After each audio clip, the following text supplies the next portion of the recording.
Oh, you dirty bitches. We're live. There's a woman playing in the background. It's a band called Honey Honey, and it's the song's called The Angel of Death. I'm in love with this chick's voice. I heard this like an hour ago. Somebody posted it on my message board, and then I just listened to it, and I've listened to it like 10 times. I'm such a bitch.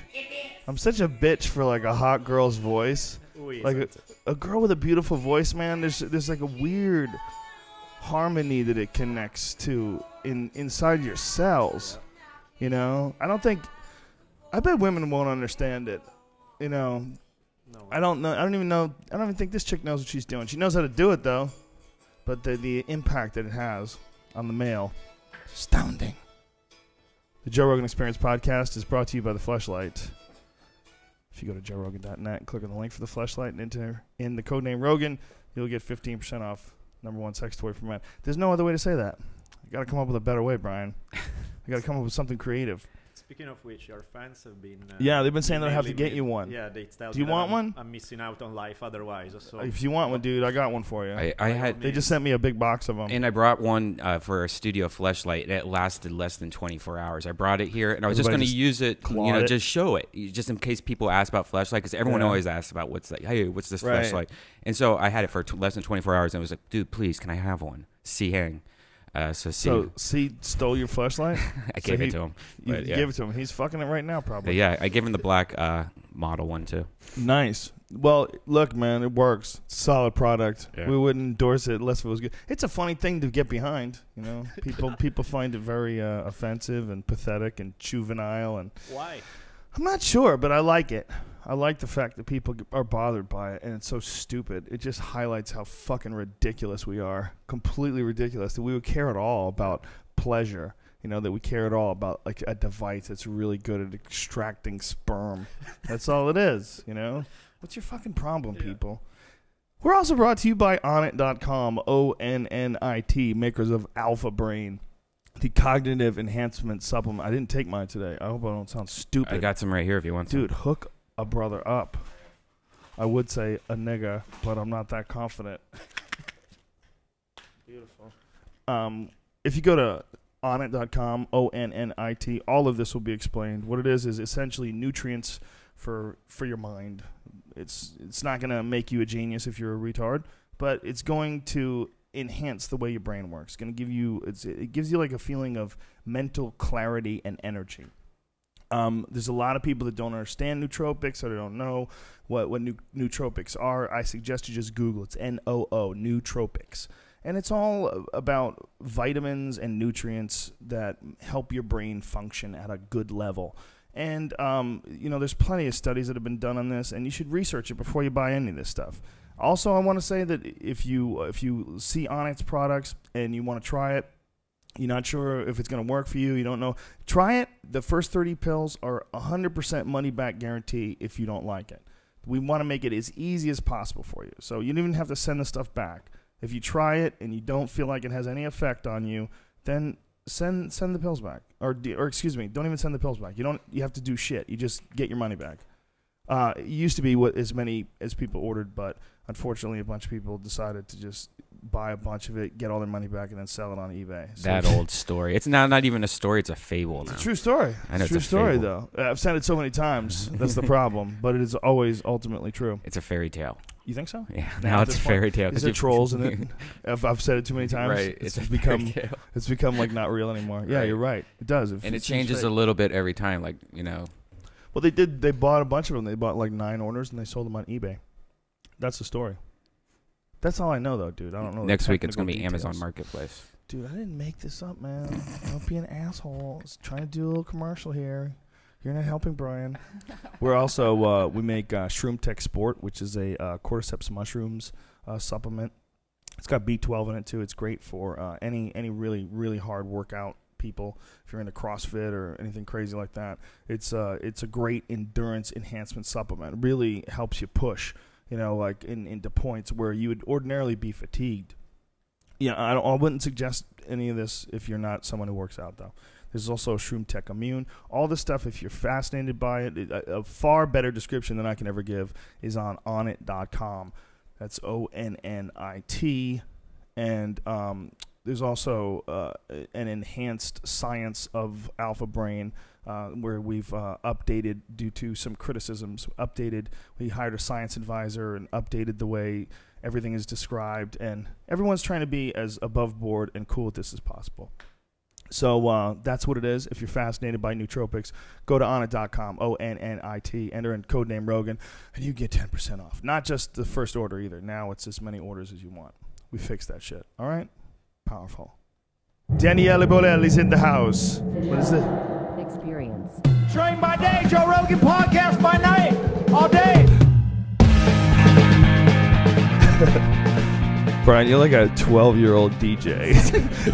like that's like the kind of like sound effects I would be really into if I was a DJ and I was 12. Yeah. Or it sounds like a sports broadcast, like this week on NBC Sports. We got yeah. A lot of those sports guys are hard to handle. Yeah, they're intense. Yeah, well, there's a special breed of guys that like shit on athletes.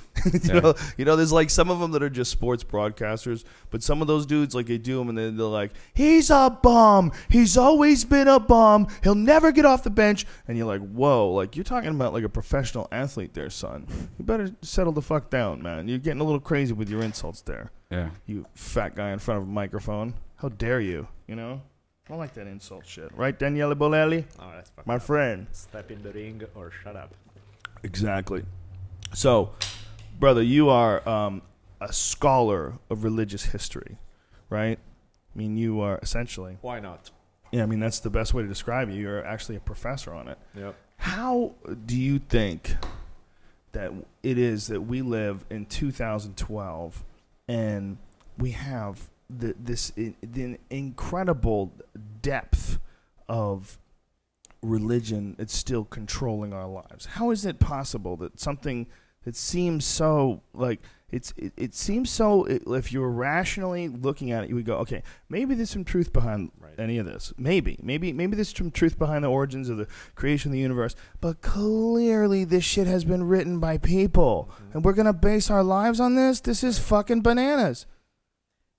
People, when they say base our lives, most people say they do, but then, of course, when it's convenient. When it's not, it's like, let's conveniently forget a couple of passages. Like, there's... but I mean, bottom line... But aren't those the safest ones? The ones that stick to the code, those are the most dangerous. The ones that want to throw rocks at you when you're dancing. Yeah. You know, a Christian girl that sluts around every now and then, you know what I mean? That's like way better than someone who completely sticks to the code. Yeah. No, but I mean, some of these things are because they boil down to eternal type of questions that no one has an answer to, you know? Yeah. And so the fact is, unless, people always say, oh, screw religion. In that case, we go for science and reason, and we need to be rational.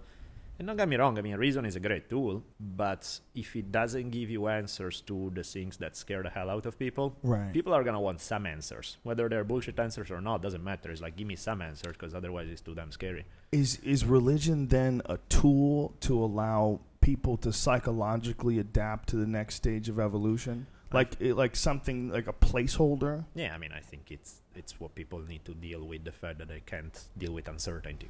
Is it possible at all that any of it is based on reality? I mean, no, it sounds ridiculous, but so does the universe itself. Yeah. Like, the universe itself is pretty ridiculous. The Big Bang is pretty ridiculous. No, I don't claim to know shit, so who knows what's up there? I don't believe or disbelieve anything. You know, my attitude is there's what I've experienced, and there's everything else. Yeah. You know, what I've experienced, I kind of know. And everything else, who the hell knows? You know, I mean, it pisses me off when people assume that stuff that they themselves haven't experienced. They read it somewhere. That's the ultimate truth, and everybody need to believe that. And it's like, what the hell? Why? How nuts would it be if you died and you really were at a gate in the clouds?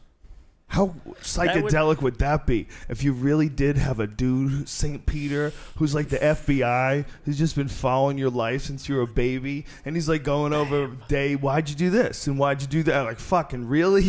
That would really? That would be wearing a yellow dress. Oh shit, moment. But can you imagine? I mean, does that really stand for something though? I mean, I wonder if this ideal of you know, having to live like a karma-free life and having to like have done only good things, only be pure, and then you get to a moment. I mean, is that what are they envisioning a moment of ultimate enlightenment when you're free? I mean, what is the idea of the heaven? Like, where is it coming from? Is it coming from the need for the next level? Like, where the possibility, what would be the best possible scenario? The best possible scenario is all loved ones would be in the clouds forever and ever. But really, how fucking long would that last before you were bored as fuck? Could you imagine if that's heaven? You're just hanging out in the clouds. Right. You can't drive anywhere. You can't go to the movies. You're just, everybody's up together in heaven. What the fuck is that? That's ridiculous. No flashlight. Yeah. We all have wings now, so we just fly around up here. You know, what do we do after a while? You get bored. Where are you getting your food? You're in the clouds. You know, you eating fucking cloudfish? What are you doing? Where are you getting your food? This is ridiculous. We don't need food anymore? Oh, my God. What is there to live for? That would be my question. Are there flashlights in heaven? Can you fuck in heaven? Yeah, How about exactly. that? How about that question? You know? Can Yeah. you fuck in heaven? If there was heaven, would you be allowed to have sex? What if it was just like a smokier place? The whole thing was just smokier. You know, you're just in a lot of smoke, you know, all the time. So, like, you can have full relationships, you can get girls pregnant, you can still get a driver's license, but everything's just like really smoky. Yeah, that makes sense, Brian. What the fuck are you talking about? Because you're in heaven. It's all cloudy. It's like super clouds. So it's like real life, but Seattle-like. Right. Maybe it's Seattle. Maybe heaven is Seattle. Exactly. It would suck. Could you fucking going to imagine Hell's if that Vegas? was... Vegas versus Seattle? I'm definitely going to Vegas. Oh, wow. It's I don't raining think again. Vegas isn't hell. Vegas is some sort of purgatory. No, that's definitely hell. No. That's like in their logo, state motto. That it's hell. It's Vegas. Hi, we're hell. Exactly. I think it is. Well, you know what? There's something about the human behavior, man, when you get them in that frying pan. That frying pan that is Las Vegas. You know? I hate it now. I just don't even want to go there. I just went 2 days ago, and Jesus, just the drive there, I was like, fuck, I forgot how bad it is. Yeah, but it's fun too, man. It is. It's the best place to go see fights. Yeah. It's like no other place. Yeah. You know what it's like? It's going to the best club, like a bar, one night, and then you're hanging out there for a couple of days. Yeah. It's a weird town. I like Vegas. There's a lot of things I like about it. There's plenty of cool people in Vegas. You know, it's just... The reality is, when you get people and you just let them go free like that, you give them 24-hour, free reign, go drink, and you just wind up doing ridiculous shit. That's what's funny, though, because you see these people that are going all wild, doing all this crazy shit, and you know that they are the ones who are at 9 a.m. at work in suit and tie, and you're like, this is the carnival for the slave, you know, I know. It must be a fucking grind to try to go back to work after a weekend of that. But people who live there, man, they must get an extraordinary view of humanity. Yeah. You know, they would be like great psychologists. People who live in Vegas, they probably understand a lot about people. No. You know, if you like work at a casino, say if you're like some dude, you could be like a guy who's like a real crafty dude who lives in Vegas could really describe humanity in a very unusual level. Probably.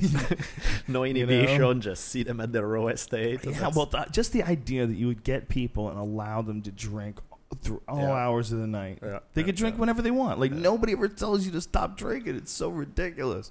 They just, drinks are there. You need a drink. You're like, what? You can still drink? This is crazy. It's just that alone is nuts. You know, we're just, no one's used to that shit. So that's a weird thing. Alcohol removes inhibition, and then you have, so it's like, just that alone is what makes Vegas fucking completely insane. I mean, you wanted freedom? Here you go. You got it. Let's see how it goes. This time was the first time that I actually was anywhere other than on the strip. I was like, whoa, there are actually people living here. This is weird. Yeah. I thought it was just an adult Disneyland or something. I love it, though. I love the fact that there's a place like that. Yeah. I love the fact that there's a place where people can gamble. I don't even gamble. Right. But I love that you could just go gamble at 3 o'clock in the morning. I don't do it. But if I was into it, I would love the fact that I could just do that. Yeah. You know, I hate the fact that you can't, you have to go somewhere for something like that. You know, that we restrict that sort of behavior everywhere else. That, speaking of religion, is one of the things that piss me off the most. Because, I mean, people being religious, I have nothing against it. If it helps you being nicer to your neighbors or whatever, good for you. The stuff that piss me off to no end is when they want to impose their own morality on you. And so all the victimless crimes law, no gambling, no prostitution, no drugs. No. But is there a positive message in trying to control some vices? I mean, is there anything you could say as far as like social engineering? Like, man, if you wanted to have a really safe environment, maybe would you make prostitution illegal? Would you make drugs illegal? Would you try to suppress it? Or would you do you think that the safer thing would be to just decriminalize it and let people figure it out for themselves? Yeah, I mean, have a minimum of regulation, kind of like the way they have the brothels Amsterdam or something. Yeah, exactly, where you have some safety standards, so it's good for everybody involved. You limit the damage that people can do to themselves and to others, and other than that, hey, it's your choice. You do what you want with your life. Yeah, it's a weird thing, man, isn't it? It's a weird thing. Yeah, just the idea that you can control what other people do, but only to a certain extent. Like, we don't say that we can control porn yet. Although there was a thing about Newt Gingrich and Mitt Romney and or I guess Rick Santorum. All of them are going to go after porn. Yep. Was that who it was? Yep. It was at least two of those characters were going to go after porn. I think it was Gingrich and Santorum.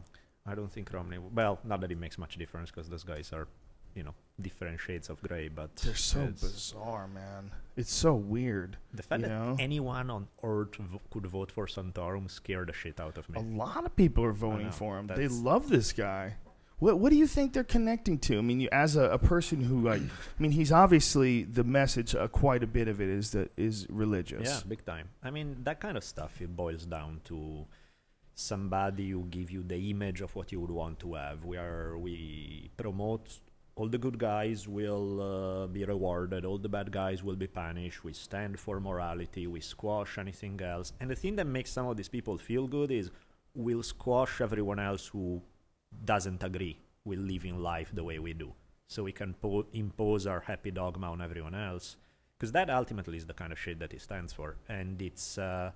people like it. I mean, it's not just religion. If you look even outside of religion, people voted for Hitler. Wasn't just purely taking power. People like Nazism. People like the hardcore form of communism.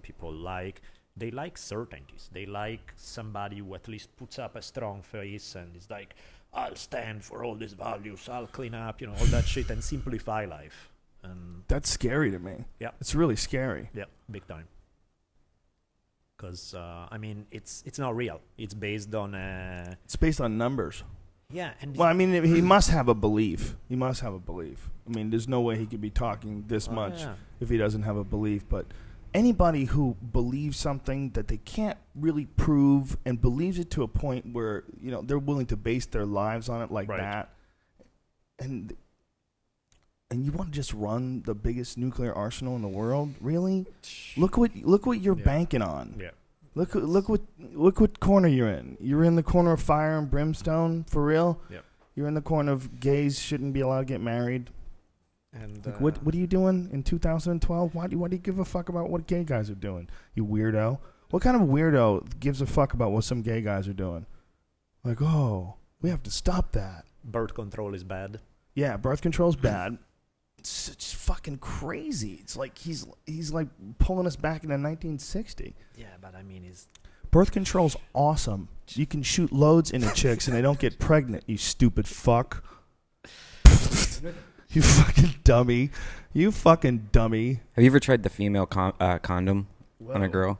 Ew, is that like a dental dam? Yeah, it's like a dental dam, but like you could just cum as much as you want into her. Like, it's amazing, but you have to change it because it's like a vagina diaper. Because it gets really full. Oh my god! So that image you just gave us is the birth control ever. Nobody wants vagina diaper. That just killed my wood, son. Yeah, seriously. Yeah, who's gonna be all excited? Yeah. You like my vagina diaper? It is. Guys will still fuck you if you have a vagina diaper. We don't care. We can get over that real quick. For a woman, that would be a deal breaker. Yeah. You pull off a diaper. Bunch of goobers in a bag. Wait, if a girl had a diaper on, she had shit all over it, and she was really hot, and you had a bunch of napkins and some hot towels and you would clean her ass and then fuck her. Fuck yeah. Yeah, it wouldn't even bother you really hardly. Be like a little baby. Like whatever, you just got to deal with it. Wipe her ass clean. Baby with big tits. Yeah, I mean, but for a girl, if a guy had shit smeared over his balls and dick and his pubic hair, she'd be like, that's it. It's over. Women don't want it nearly as much as we do. I agree. We'll clean shit. We will clean your shitty ass. For real, right? That's an awesome conversation. I'm glad we started It's it. true. I don't know why. We're freakier. We're freakier, right? Is that in the Bible? Yeah. Do you think that the Bible was initially created just to try to keep people in line? Do you think it was created like, look, and these are some stories, this is some lessons that we've learned, and then it just kind of like got out of control? Like, I think it goes both ways. There's sometimes you use it as a tool to control people's behavior if you feel that they are too fucked up, but also it's an internal thing. I think it's not just I know this is bullshit, but I'm gonna feed it to them just so I keep the crazies in line. I also think that some of the people themselves who start some of these things feel it, need it, they desperately need it to the point where they are gonna be the first one to stake their own lives on it. And that's, I guess, the Santorum thing. You know, you wanna live that way. I mean, I think you're nuts, but whatever. It's your life. You should be free to do whatever you want. When you want to impose it on everyone else, that's when you piss me off. that's when it gets scary. Yeah.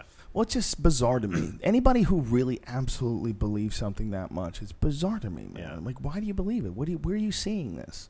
You really believe that book? Is that what's going on, man? That seems crazy. Right. That you're banking it all in one book. There's a lot of books, man. Don't a read. A lot of shit has been written, Yeah. you know? And the shit that's the weirdest is the oldest. You can't, that's nonsense. We need like a new behavior standard guide for humans. That's what we need, instead of a Bible. Just a behavior standard guide, so we can all get through this world. Like, these are the rules that we agree to, Right. instead of bestowed upon us by a higher power. Yeah, you definitely shouldn't do most of the shit the Bible tells you not to do. Don't be killing anybody. Right. Don't fuck your neighbor's wife. All that stuff. That's all good. Yeah, you really should. Right. Those are good, but we need some more of those. Yeah. And we need like a comprehensive guide just based on what we all know to be right. We all know. I think this is the best time ever to do something like that, because even though people are complaining that times are tough and unemployment is bad, and it certainly is, the economy's in a terrible position, but it's still better than any time in human history. Right. There's really been no better time as far as like safety, as far as like the access to get food and medicine. If there's ever a time for us to get our shit together, like on paper, now is it. Like together as like a group of humans, instead of bound by some crazy words that were written first in ancient Hebrew. First of all, they were told as an oral tradition for what, 1,000 years first. Right. It's not for several hundred years that God. Can you imagine what the fuck happens to a story when you tell it for hundreds of years before somebody figures out how to write things? No, that's disturbing, to say the least. That's nuts. Yeah.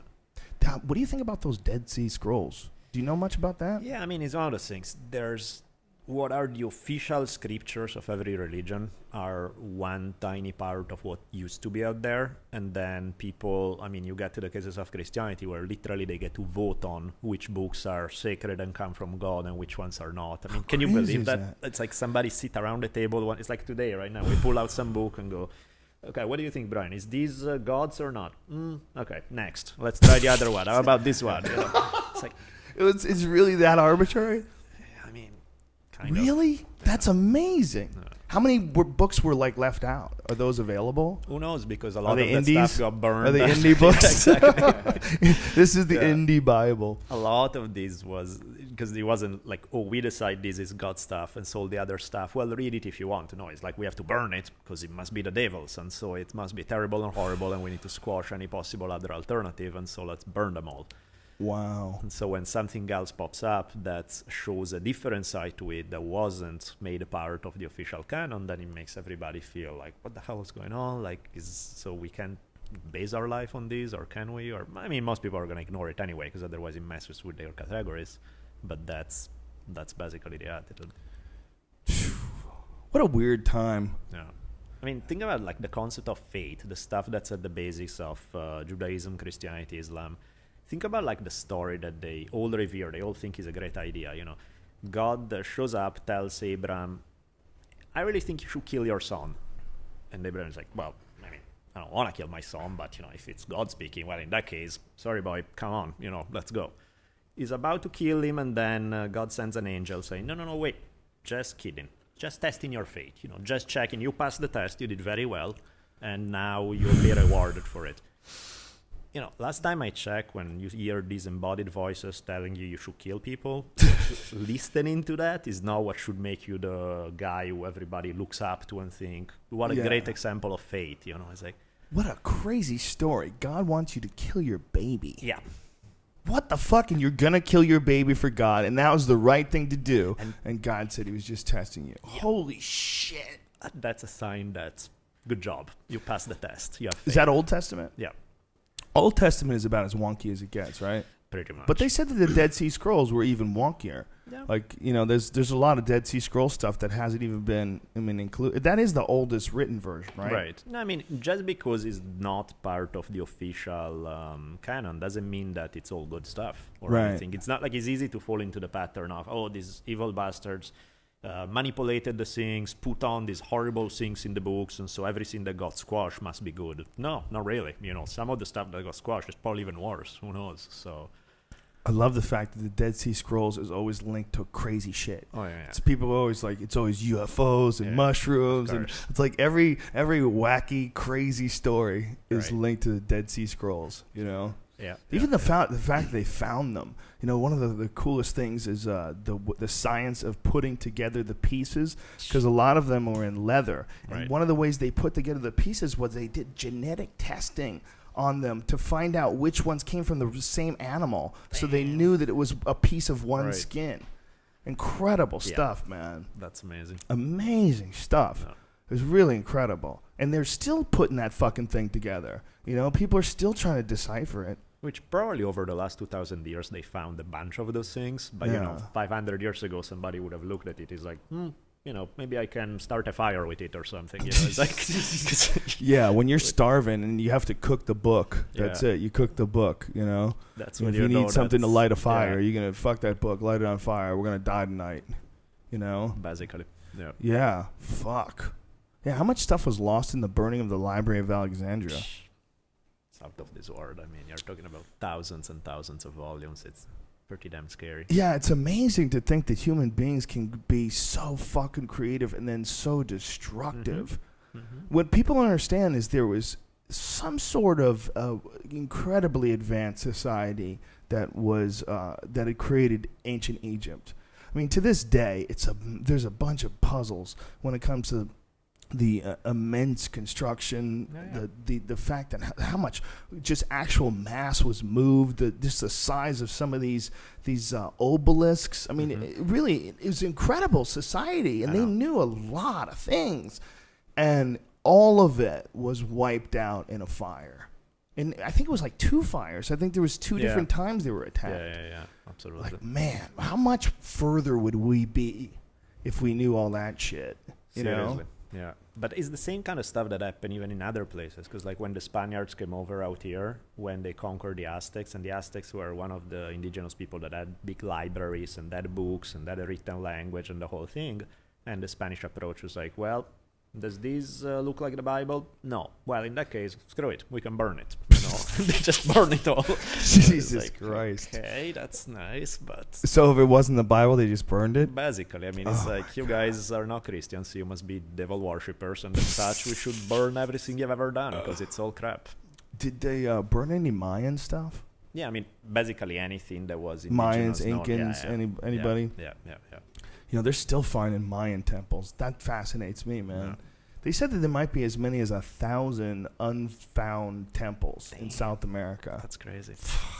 But then again, when you hike through the jungle out there sometime, you can see how that could be, because you could be there and you wouldn't see it. It could be 10 feet away and it's so damn thick that you have no idea where they are. What a fucking incredible culture it existed here. What a bizarre, strange culture that made these cities that were like aligned to like astronomical points, like really amazing. Like you could, like the way the sun would come up through some doorways, it was like perfectly built. It's incredible. It's like the stuff that they had figured out how to do. It's like, how did you do this? This is amazing. It's one of the pyramids. At the bottom of the pyramid, there's this gigantic stone head of a snake. And it's like, where the hell is the body? It's like, because that one day of the year when the sun rises, it eats the shade of the steps in such a way that it looks like the body's coming down the pyramid. It's like, can you imagine like building that whole thing and then you have like shitty weather that day. Like, that would really suck.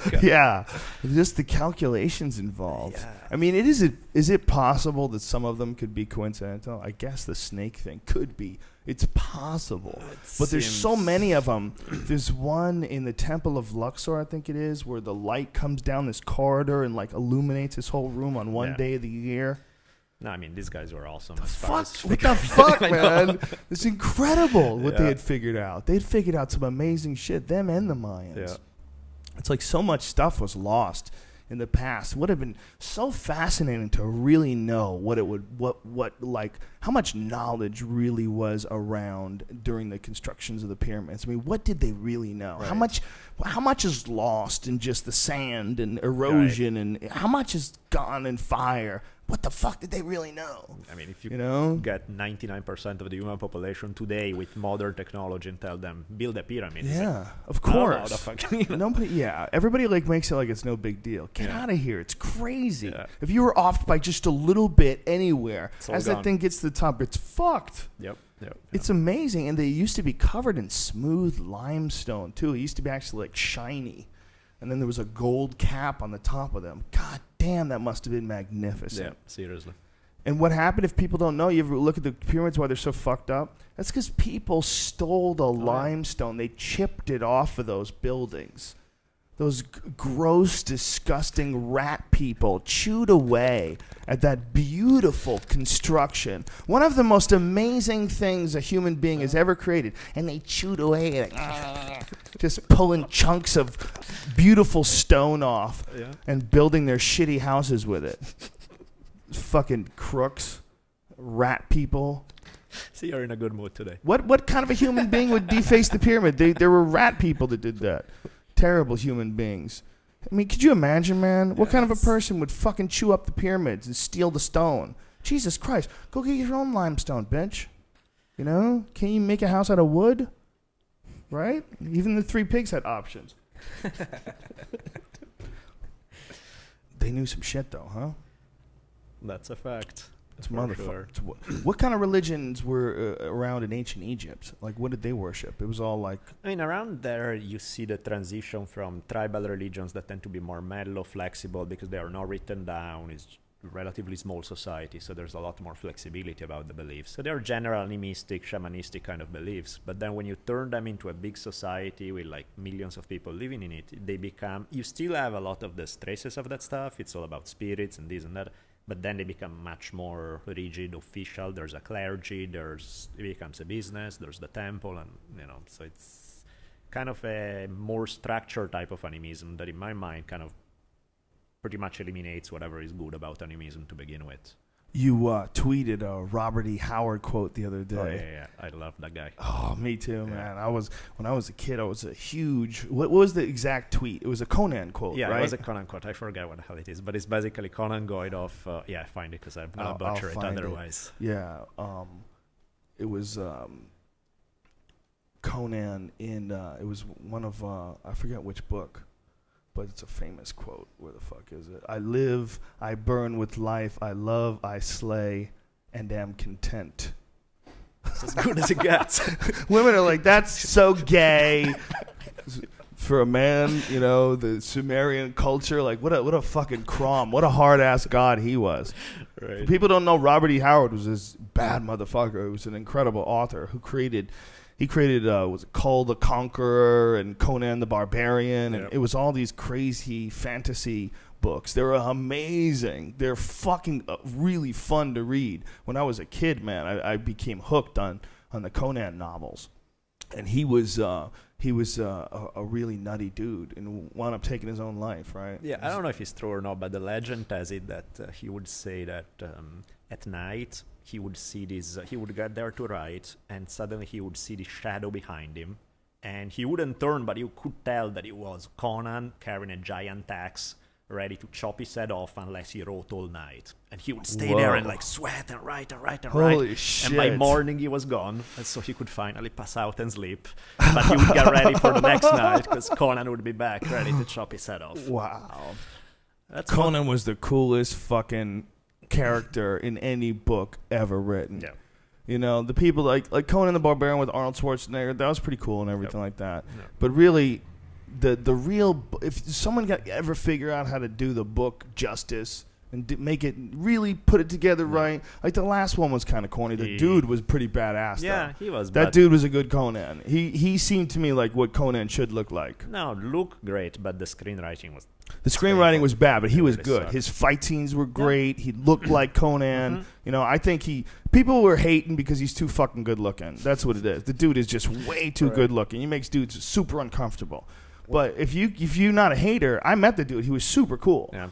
And if you're not a hater, you go, look, man, he got lucky. He was born 6'5", fucking perfect chiseled face. Sure. You just got to deal with that, bitch. You got to deal with that. But guess what? That's what Conan's supposed to look like. Right. That fucking guy's Conan. Yeah. They just need to do it right, man. The fucking writing was all corny. Like the ending was all corny. Yeah. What if like Michael Bay did it?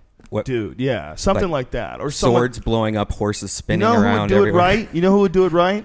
Quentin Tarantino. Oh, yeah. He's the only guy that would do it right. Quentin Tarantino would fucking do it right. He would dig into that bitch. And if you can get Quentin Tarantino to direct a Conan movie, god damn, son. That would be badass. Holy shit, that would be good. Let's get Could Tarantino. you imagine? Get him to write it, too. Get him to write the screenplay. Put together like one of the better books. There was so many good books, too. I got to give you. Having Tarantino would be a freaking dream, but I like. I have to say, I like Milius, the original Conan, the one that. That was good too. Yeah, and I find it interesting that then he's the same guy who comes up with some of the concepts for UFC. You know how the Gracies had brought over, because he was one of their students. You know, really? Milius was one of the students of the Gracies. And he was the Gracies, they had Art Davey, and they had Milius as kind of a creative director into the first UFC, who started coming up with some of the ideas that then somebody else designed for the Octagon and all of that. And I'm like, I love that guy. He created Conan the Barbarian and was at the beginning of UFC. That's incredible. I didn't even know that. That's interesting. You have some UFC trivia that I didn't even know about. I can go home satisfied now. My work is done. Rampage Jackson's mad at me. Why? I don't know. It was an interview. It was an interview. Oh, yeah, I just read it. Yeah. Well, I was watching. They used to call me fake ass, and he was saying that. Oh, shit, really? Yeah, he was saying that all I want him to do is throw low kicks, and the reason he doesn't throw low kicks is because he's fighting a wrestler, you dumbass. And look, man, you know, I love Rampage. Yeah. I don't mean to be rude when I assess things. I'm just trying to objectively try to figure out how this guy could be doing better than he's doing.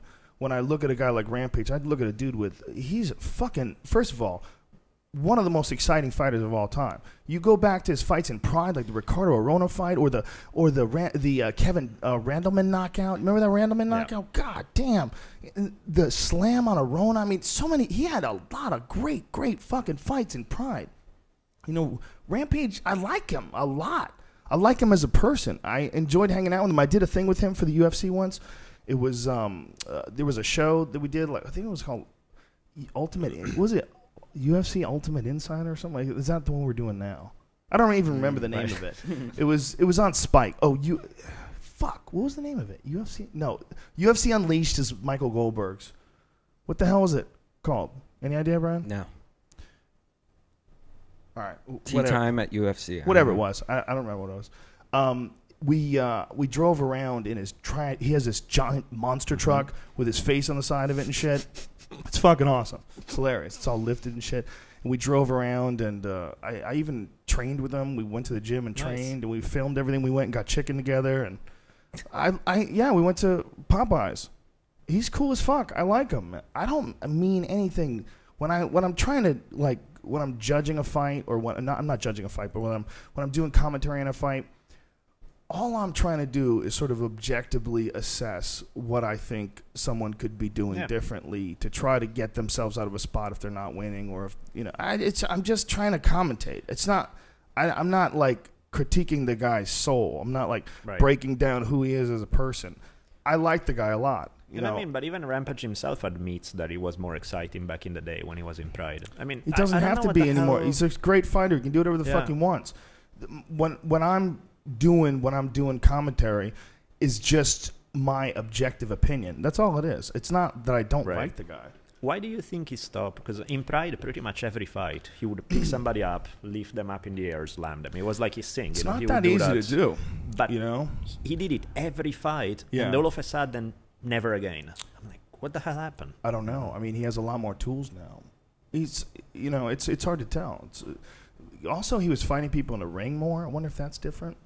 I would think it'd actually be easier to pick people up in the cage. In a cage, exactly, because they are upright against the cage. You would well, you know, it also, you could get fucking, after doing that for a long time, you could get, it's possible you could hurt your back. You could have, like, issues. Like, a lot of wrestlers, a lot of really powerful guys, I don't know if he does. I'm just guessing. Right. But a lot of guys eventually have, like, kinks in their neck and shit. Tito's had 2 disc replacements. Yeah, and Tito wasn't even lifting people up. He was just shooting straight. Yeah, well, he lifted some people up, too. He knocked out Evan Tanner. Yeah, that was with cool. a big body slam. And when he was younger, he would hoist guys up a lot. You know, I think as you get older, you get smarter. As you get smarter, you fight more conservatively. Right. You know? But I just wish the guy wasn't mad at me. You know, when I tell him to throw leg kicks, it's just because he has awesome leg kicks. Oh yeah, and you know, he's like, you know, I'm fighting a wrestler, dumbass. Like, I know. I'm just saying, man. He landed a few, and his leg kicks are fucking badass. Right. I would like to see that if I was in his corner. You know, when Rampage is mad at you, is that something that you should be worried about? Like if you're out and you see him somewhere and you're like, oh, hi. I would talk to him, and I think we'd be cool instantly. I'm not a bad person, and he's not a bad person either. He's just upset, and he's sensitive, and he's also got the toughest fucking job on the planet. There's a lot of pressure and a lot of stress involved in being a fighter, you know. And the last thing I want to do is add more pressure and add more stress. All I'm doing is I'm analyzing the fight. That's all it is. Right. It's just I have to be objective. I can't protect someone's feelings, you know, at the expense of doing what I'm supposed to be doing, which is sort of analyzing what's going on. You know, and some people say I'm biased, and he was saying that I'm biased towards jiu-jitsu guys. He was making like I was sucking dick. That was cute. That was funny. It was funny. It was good. He was animated and shit. It was, you know, he's a funny guy, man. I like Rampage. Yeah. But if anything, I'm more biased, I always say, towards like really aggressive strikers. Like Vanderlei Silva is my favorite all-time fighter. Really? Yeah, I think so. If I had to pick like one guy, like the Vanderlei in Pride, because he was so wild, man. Yep. Just every Vanderlei Silva fight, you know exactly what the fuck you were getting into. It was like a Tyson fight in that same sort of feeling. Right. You know, when he was on top, you know, when Vanderlei was, you know, just smashing dudes, when he was at his very peak, he was so wild. Yeah. It was a wild guy. There was an excitement, you know, as a fan, like, holy shit, Vanderlei's about to fight. You know what I mean? When Vanderlei was going to fight, man, everybody would get hyped up. And still to this day, like that Kong Lee fight proved it. Right. Still to this day, he's got that, you know? Yeah. So my all-time like favorite kind of style of fighting is really not jiu-jitsu. Right. I like strikers to watch. I still like watching beautiful jiu-jitsu technique. I absolutely do. But for the oh shit moments, it's like almost always KOs. Right. It's almost head kicks. It's like Mirko Cro Cop was like the king of the oh shit moments. Of course. You know, his left high kicks, Vanderlei. You know, those are the guys that I always like really enjoy watching maybe the most. If anything, I'm biased towards those guys. But I just, you know, I appreciate all of it, man. I appreciate wrestling.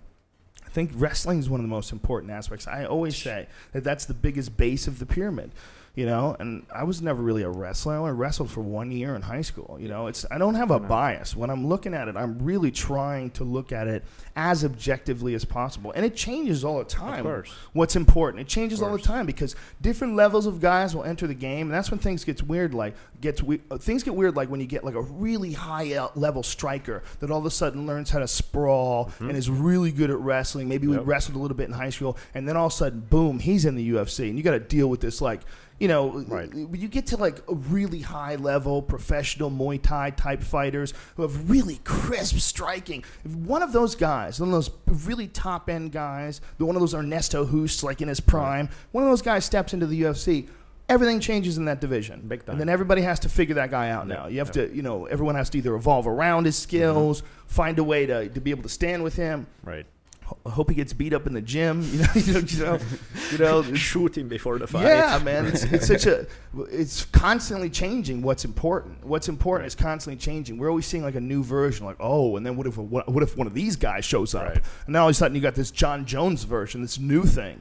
How do you fucking deal with this? You got some young kid who's really confident, very smart, and has unbelievable strength, comes from a wrestling background, and has the longest reach of any fucking human being on the face of the planet. Yeah, and is blasting you, and you can't even get close to him. And he's getting better every day. Every time he blinks, he's getting a little bit better. He's ridiculous. And also he's creative, because I mean, there are a lot of guys today that are awesome athletes, they're great fighters, but they are kind of boring to watch because they do what everybody else does. And so, I mean, don't get me wrong, it's like all the respect in the world because you're doing something amazing, but it's not that. You'd watch somebody like John Jones, or you'd watch Anderson Silva, or you watch some of these guys, there's like, it's a master at work. Like you sit back and it's like, Jesus, what's he gonna do now? He's an artist. There's a reason why it's called martial art. Yeah. Martial artist. That is exactly what he's doing. That's artwork. Right. When you watch like his Shogun fight, watch the John Jones Shogun fight. If that's not like a symphony, that's like a beautiful work of art. Yeah. What he did is he destroyed one of the best fighters on the planet, and he made it look easy.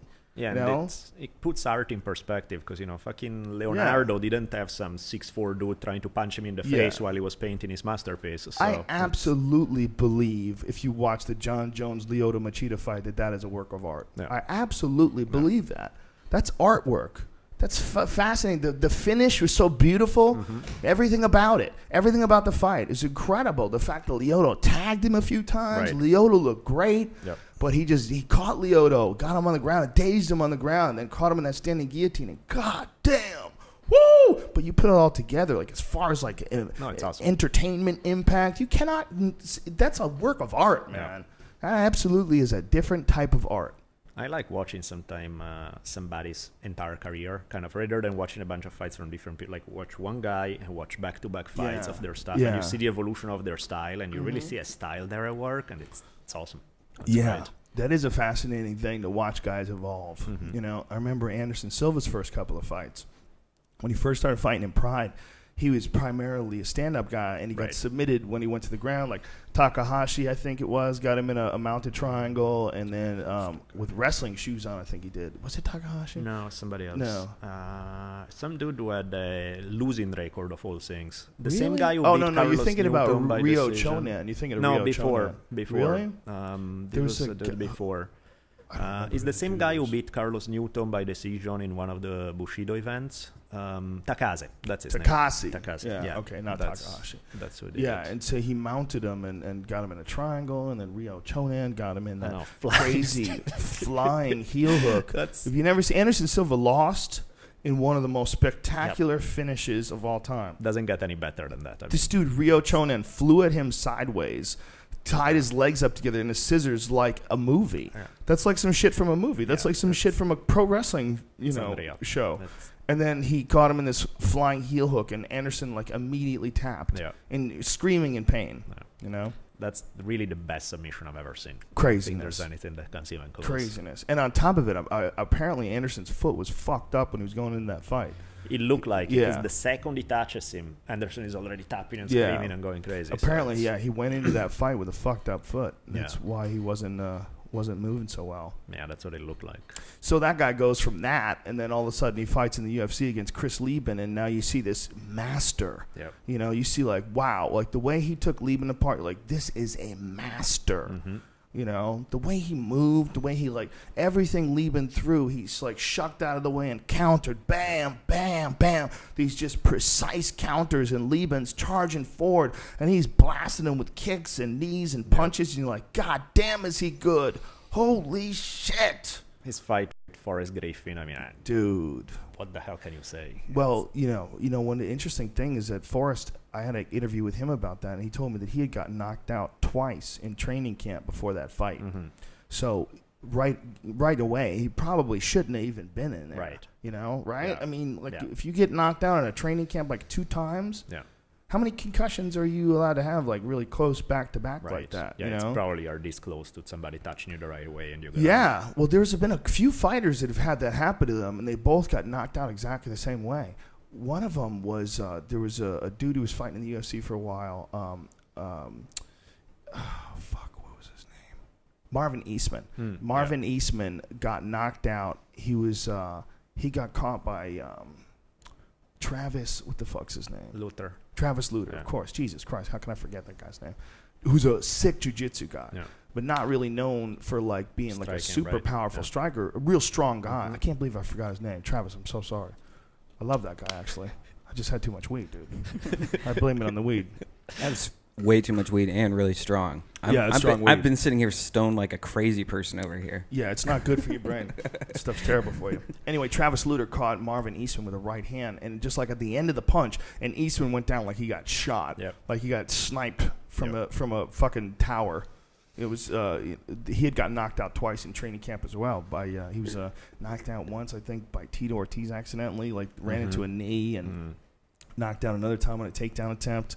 So, when that's happening, man, you can get knocked out super easy. Speaking of MMA and religion, that was one of my favorite moments ever when Eastman lost a fight to Vitor Belfort. And Belfort did that crazy knee and split him open and everything. And then they have the cameras in the post-fight interview on Belfort saying, "Thank you, Jesus, for giving me the strength to do what I do." And then they pan on Marvin Eastman, and his face is like his whole head is split open. He looks like... I think you said, if I remember correctly, you said he looked like a goat's vagina, which I thought something was along one those of lines. The best lines ever. But it's really unfortunate that I actually said that. And you see I should have thought that and just kept it to myself. And you see Belfort going on about Jesus giving him the strength, and then you see somebody's open being split with blood everywhere. You're like, really? That's what was going on? But I thought it was pretty funny. But then again, all respect to Vitor, good guy. So he's I'm a not great picking guy. on him, but I think a lot of fighters really like to believe in the Lord and like to to be on a good path because first of all, I think it helps their fighting. I think a lot of guys who are Christians, they have a little bit of extra faith. They have a little bit of extra calmness, a little extra belief in themselves. If you truly are a believer, there's a benefit to that. It's psychological. Huge. As a tool, right? That's why it still exists, despite the fact that sometimes it doesn't look like it makes sense, but that's why it exists, because it delivers huge benefits. It helps people be disciplined and stay on certain paths, helps people... stay on if you really truly believe in a higher power, it's much more likely that you're going to have at least some sort of a code that you're living by. Right? Absolutely. Does that make sense? Yeah, totally. So is it possible to live life and be really nice without that? I mean, is it possible to convince people to live live like a free person, but also live within principles of decency and just abandon everything else? I very much think so, but it takes special people, because not everybody can handle it. Because a lot of people, unless you keep them in a little cage, they'll go crazy and do all sort of messed up stuff. It's kind of like the Taoist. I love Taoism because you see they are the first to tell you. It's like, our stuff is, you need to be smart, you need to be sensible, you need to have all these tools that you don't have. So take Confucianism instead. It's better for you, because you won't fuck things up too bad. They'll give you simple rules to stick to, limit how much damage you can make. Confucianism is better for you, seriously, just go there. Our stuff, it's too, they are elitist, obviously. They are a little bit with this, but so is life. Not everybody's gonna get it. That's how it is. It takes a hell of a human being to live with no rules and still behave in an amazing way. But that doesn't mean it can be done. And so in that sense, I find, all the rules-giving religions useful for a segment of humanity. But then if you want to talk about full potential of human beings, I feel like, no, you can do better than that. People have a real hard time with that, though, when you start segmenting human beings and saying that some people are more worthy, or some people are more capable, or some people are more even evolved, I'm an evil asshole, so I don't care. But, I mean, let me explain it so I don't sound too much like an asshole, but I believe in being nice to anybody. Okay, I don't care, smart, stupid, whatever. You should treat everybody, giving them opportunity. It's like, prove to me that you're not a moron. Great, I'll give you all the opportunities in the world. But at the same time, I can't be delusional and expect that everybody's going to be amazingly smart and you walk into any room and you can throw. It's like, I kind of expect people to suck, but I'll give them all the opportunities in the world to prove otherwise. Right. And I feel like that way is a healthy balance between being realistic about it and being without turning into a jerk, you know.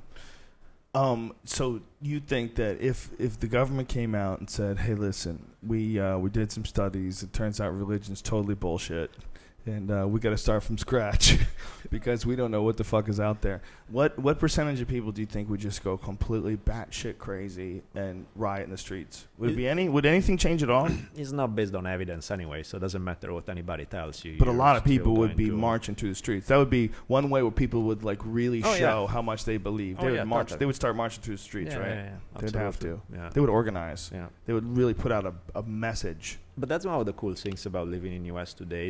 In general, in the Western world, you find a few, not even that long, 100, 200 years ago, they were, you burn people on the public square kind of thing if they disagreed.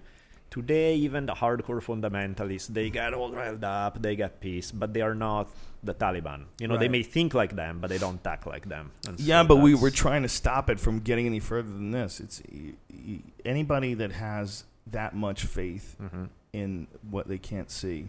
That's a disturbing thing. Yeah. You're willing to die for this. Yeah. That's an issue. You're willing to die. Yeah. Hey, the part that worries me is you're willing to kill. Yeah, you're willing to die. Whatever. Yeah. It's your life. Willing to enforce your ideas. Yeah.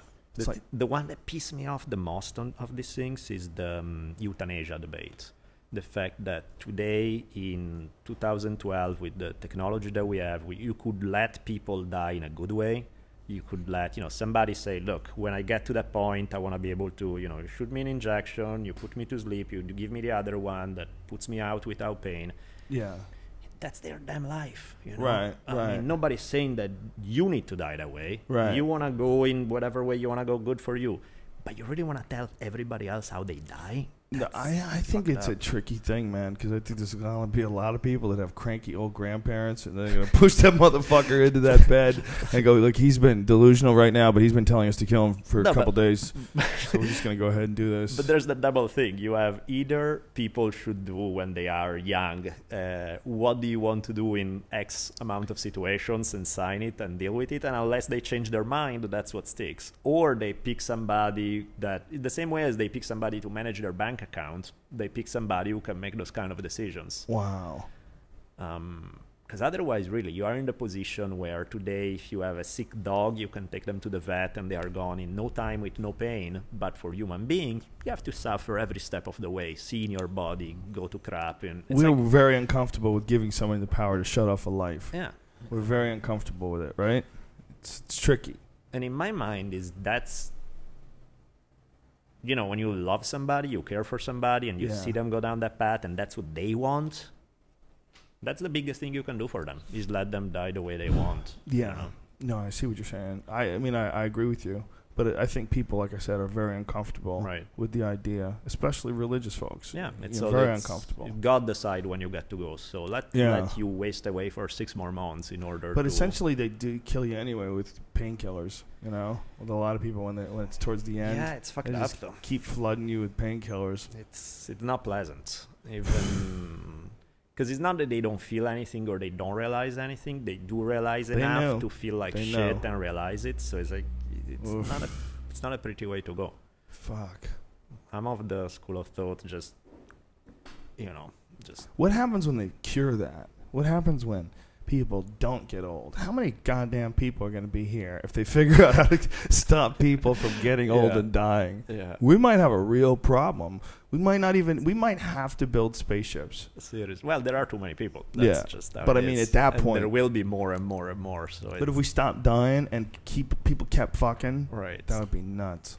Jesus Christ. At that point is where you can have the UFC of, give a sword to some dudes, put them in a cage, and have them go at each other for any issue. You have a disagreement with anybody or over anything. Please settle it with swords in the cage. Well, it sounds really stupid to say, that people would devolve to that level, but when you get like a lot of people together, they sort of devalue each other. When you have too many of them. Yeah. And you add that to poverty in the future and radiation sickness and who knows what the fuck's going to be going on. Yeah, life becomes cheap people. It's kind of like even in the ancient world where people die left and right all around them, people were a lot less sensitive about human life. It's kind of like where you could have the gladiators and people clap and think it's cool because it's like they see people dying left and right all the time. Yeah.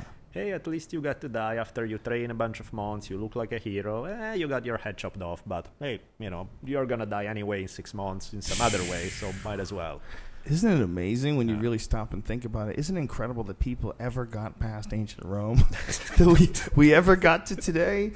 Think how nutty those assholes were. Yeah. The people were fighting lions with swords and shit. They would throw lions at people. Yeah.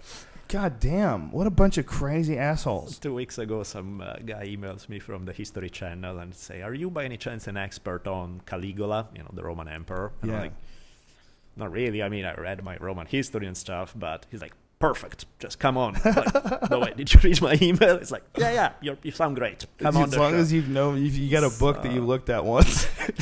So I was an expert on Caligula. Yeah, the History Channel is awesome for that. It was cool. Actually, they did their homework. I read all their stuff. It was all on the spot. Nothing funnier than the History Channel when they got a dude that comes on and says Sasquatch expert. Right. Like what? Yeah, that's brilliant. Yeah. How much did you have to know for them to use you? I was actually surprised that I knew more than I thought I did. Oh. But it's not like I'm the expert. It's like, what the hell? I read something. But then I was like, hey, man, I remember all this stuff. Did you have to re-research it? Yeah, the day before, I was like, oh, shit, I better do my homework, Right. So I did reread the whole thing and everything, and to make the connection faster so you don't think about it for 5 minutes going, but... Caligula, man. What a crazy motherfucker that guy was, huh? The Romans were wild. I mean, Caligula was sort of, to the 10th power, but Roman culture in general, Jesus Christ, these guys were violent to a point that, I mean, how today there's the you shouldn't kill people in ways that are cruel and unusual. All of them, they are all about, the more violent, painful, and public we can make it, the better. You will make a statement to the fact that you don't fuck with the state. Hold on a second. Sure. That's bizarre. Is that Brian? Yeah, Brian. Where the hell did Brian go?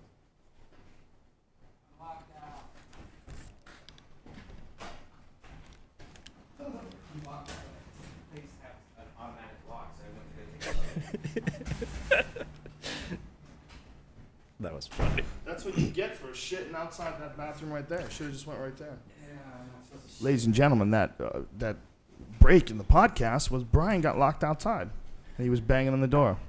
Sorry.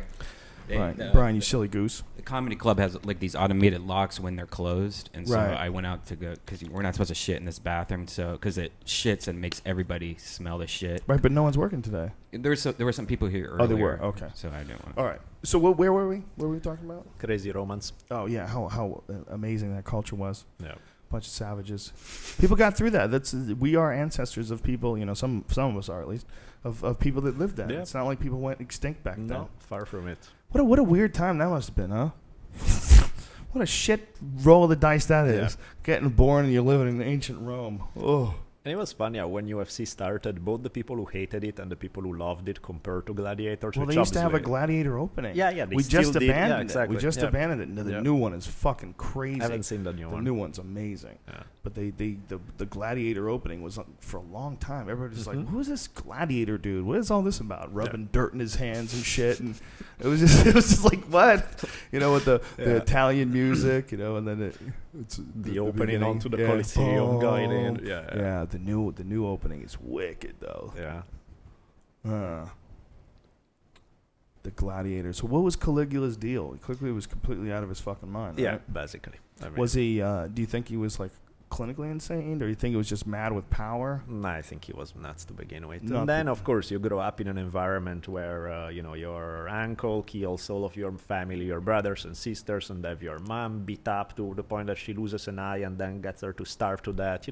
That's the environment you grow up around. Jesus I Christ. think even if you're totally sane, you start going a little over the edge. Why'd they do that to everybody? Because they were mean bastards, and they protected their own power, and anybody that they felt could be a threat to their power, they would get rid of them in fairly nasty ways. Jesus Christ. It's no different than any gang or any, it's human nature that way where at its worst. Yeah, because there was no rules. Essentially, they were calling the shots. Right. It's amazing that people ever get to a point of royalty. Yeah. That people allow that hustle. You know, it's a very strange hustle. That even though there's no fucking food, everybody's starving. Right. No one, you know, there's no prosperity. There's no books. People are so silly they'll believe that this one guy is worth more than everybody else. Right. He controls their armies and he's their noble leader. And But that would be a cool job. I sign up for that. I think very I would few guys make- pulled that job off, Yeah. man. And every now and then somebody would kill you with a sword. I think today I started well. I started saying, most people suck, and I have this elitist thing. Now that I want to be the king of the universe, and I would be great at it. Yeah, I think. Do you think today you would? is Well, going that's well. every smart person thinks that they would be an awesome king. I would be different. Listen, there's a lot of kings that'd be assholes. If I Right. was the king, that's how every cult gets started. Right. Some guy comes along and goes, "Listen, these other cults, they don't know what the fuck they're doing. The way I would do But a let cult me is just deal with be it, right. really nice, and as long as I'm in control, trust me, I'm Yeah. really honest and objective about this." Yeah. Ugh. When are we gonna fucking figure this out? So I got my results back from my physical, Joe.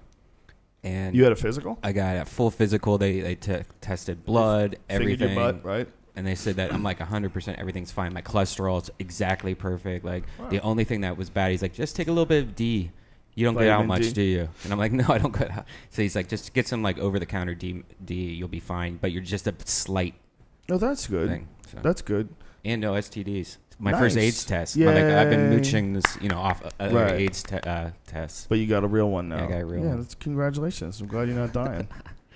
That's great, awesome. right? Yeah, that is good. That's a monkey off your back, right? Totally. I kind of feel like I eat somewhat healthy. Like what I'll do is I'll eat healthy and then I'll have a shitty day where I'll eat fucking pizza. So I think I have a good up and down. Isn't it crazy that your body actually produces a vitamin by looking at the sun? Yeah. You're out in the sun, your body produces vitamin D. Yeah. That's why when you see like George St. Pierre when he's fighting and he gets tan, that getting tanned like that is actually makes you perform better. Yeah. Isn't that nuts? Yeah. It's fucking That's crazy. beyond Getting a anything tan I can- actually makes you perform better as a fighter. Like, what? What is the bad part about having not much D though? Like if you were in an Just not- extreme it's- case, would you just be like, oh, I can't? You'd be fucked. It's really bad for you. Really? Yeah, I think that's an issue with the people that live in really cloudy climates as well. Like Seattle. Yeah, I bet they have a problem. We keep going after Seattle today. Seattle, man. Went out, we called them heaven. And Seahawk, Seacock. Seattle's a cool place, man. How dare you? Yeah. I like It's Seattle. beautiful up there. Oh, by the way, somebody told me they just got back again from Tempe or Phoenix, Arizona, and went to that new club in Arizona. Yeah. It said it is the most amazing place ever, and that you would love it. It's Really? 600 seats, but they have like a person that follows you around. That's like your own. Like, hey, can I get you something? Like you each have your own individual person. Sam Tripoli went there and just had like a crazy party. He said it was he saw somebody doing shit in the elevator, like this elevator walked up and then people were having sex in it and stuff. Whoa. He says it's awesome. It's a party. So check that. club Really? out. It's the one I'm talking about, right? They're having sex there? Yeah. What's going on, Brian? The fuck are you talking about? Well, I don't want to give away Sam's story because he hasn't said it yet because he has a naughty show tonight. So Oh, so he's going to say it tonight. I think so. Jesus, how many podcasts are you doing in this day? 3? 3 today. 3. How are you going to listen to other people talk? It's impossible. How are you going to do this? You're gonna shut your ears off after a while, huh? Do you go numb and just? No, I just kind of meditate while listening to it. Wow. It's a lot of podcasts in It one is day, a lot fella. of podcasts. Daniele Bolelli, we need to have a religious question and answer podcast with you. How about that? Let's do That would be the shit. Wouldn't that be fucking badass? Have people that have questions to religion, they contact you, and then they could buy your books too. What is the one that you published recently on Disinfo? What is that called? It's called The 50 Things You're Not Supposed to Know, Religion.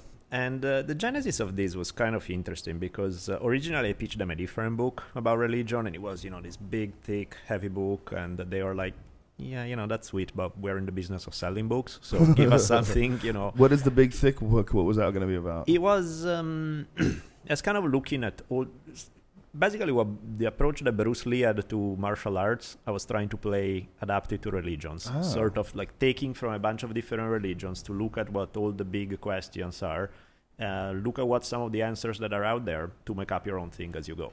And because ultimately, to me, that's the only thing that anybody does. Is makes up their you own have sort to of make standards. up your own. Call it religion, call it philosophy, call it whatever makes you feel good. But bottom line is a way of life. Right. And so I was like, do your homework, see what's out there, and come up with your own answers that way. And actually, now that we did this one, they decided to go for it. So I think I'll publish the other one toward the end of the year, in end of 2012. So this would be a really big book? They asked me to cut it a bit. And it's probably a good idea because it's probably too much stuff. And people will be like halfway through, like, fuck it, no more. But so yeah, I'll do that one, cutting it a bit. And so that one I was super excited about. But back then, they were actually smart because they know that this kind of stuff sells because it's quicker. Funny, weird, random, informative stories, in and out. You read one, next. You don't feel like you like that one, boom, you jump to the next one. So there's 50 of them. And but yeah, it was weird because when I originally signed up to do it, I wasn't as. Now I'm really happy I did it. When I started, I was like, I need money, I guess. So sure, what the hell, why not? But in my initial moment, and then it was in a shitty period of my life because I signed on it. It was like January 2011 or something, and I said sure, I'll get it done, and they were like, do it by April. Like, okay, that's a little tight, but sure, I can do it. Then that's when everything went to shit with my wife. 6 weeks in the hospital, horrible things. And then the second all that was over, I'm now responsible for a 90-month-old baby to deal with her all the time, and I have a month and a half left to write this stuff. And I'm like, shit. Now that's intense. And but the thing is, generally, I break more laws than I can keep track of. But one thing I don't do is I don't break my word ever. And I told them, I'll get it done. They were even being nice about it. They were like, what, we can push the deadline. But like, no, man, you wanted it done by then. It's good for me. It gives me something to focus on. Right. So rather than being there, contemplating my navel, thinking the world sucks, I have something to do. And not only that, but it has to be funny, lighthearted, at a time when my life is really neither funny or lighthearted. And so it was actually good. It was awesome therapy for me because I could, while I'm giving my daughter milk, I'm thinking about what the hell is the next line, and I had to make it snappy, fast, in quick fashion, but funny. And best thing I could do for myself. Because, So did you write while you were holding the baby? Basically. Wow. I literally got to the point where I would dream about what I was going to write at night. I would fall asleep. I finish writing, I pass out. I dream about what I'm going to write. When my baby wakes up, I'm like holding her, feeding her, and like, okay, look at that thing over there. Next line. And then the second she would sleep, that's when I would write the most, of course. And so I would be like, go. Okay, now pass out. Next day.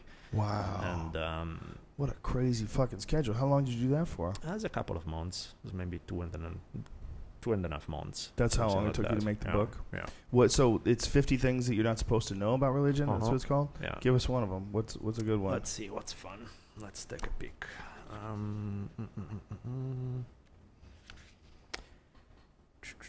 Man, coming up with the titles was half the fun. I'm cracking myself up reading them. I have one chapter, I think it's kind of the stuff I was telling you earlier. It's called, if you're too stupid for Taoism, you can always try Confucianism. That's always would make me popular in China. I have... this is great. There's this guy. The title of this one is God is wearing dragon robes and wants you to kick Confucius' ass. This is an awesome story. Is in the 1800s, this one...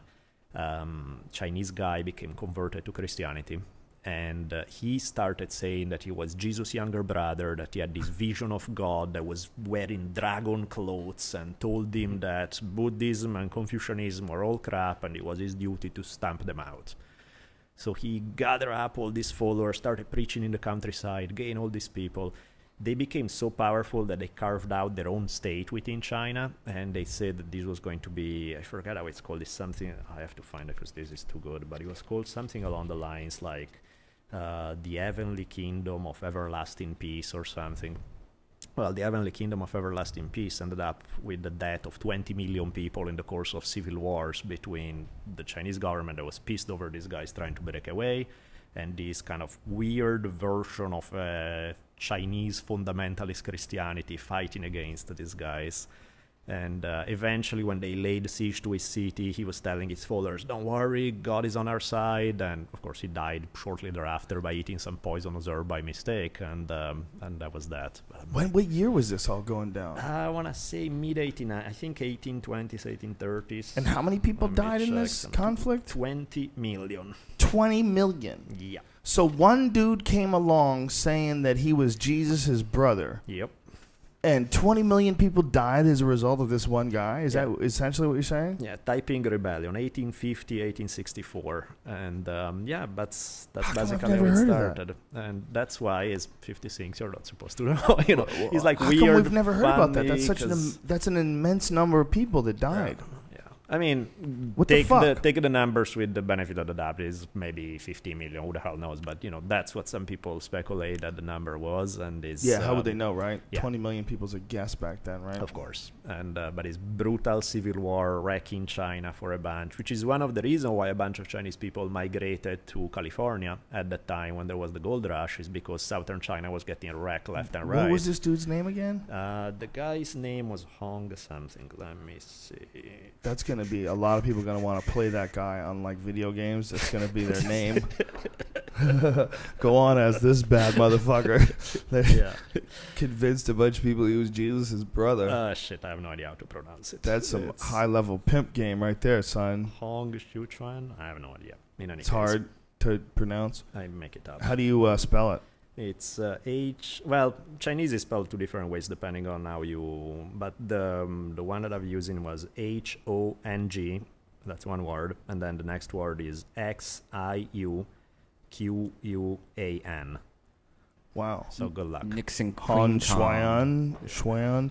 It's really fascinating the way the Chinese have their language. You know, it's phonetic, obviously, because they have totally different characters than we have. Right. But the way they've expressed it in like the letters that we use, it's bizarre. Really, some of the words are really strange, especially like with X's in them and shit. Yeah, I mean, my wife was Chinese, and she was trying to teach me some Chinese, and I was like, I mean, I couldn't say it because she kind of hated Japanese people, but I was thinking, Jesus, couldn't you just be Japanese? It's so much easier. Japanese is easier to way learn? Easier. It's the way you read it is kind of the way you pronounce it. It's there's only one tone. It's easier.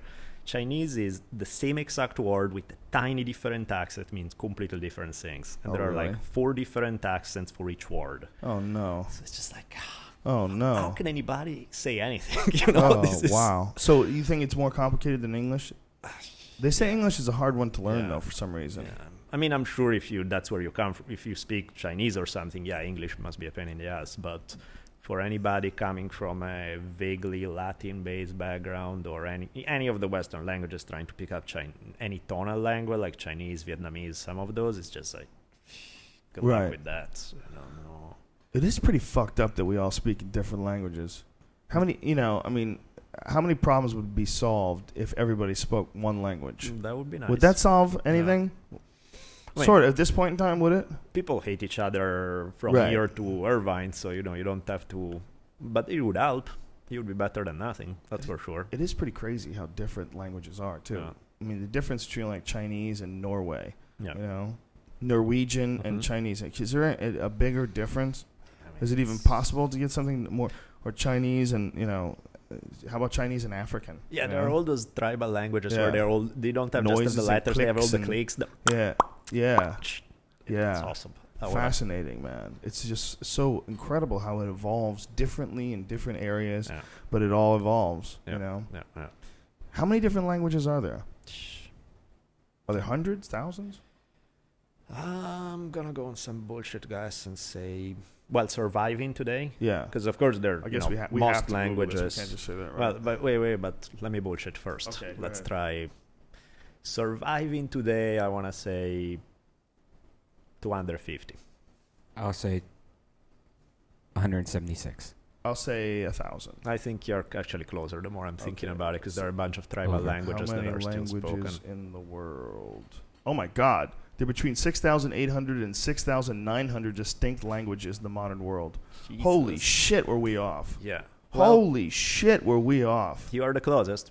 Dude, but I thought I overshot it, to be honest with you. I thought it was probably around 900. Right. Holy shit, that's incredible. Well, I mean, 90% of that are languages that are dying, that are like 30 people in a tribe still speak, and and 2 it's years just like nobody's 2 clicking gonna speak. noises. Yeah. Then there's one that has 4 clicking noises.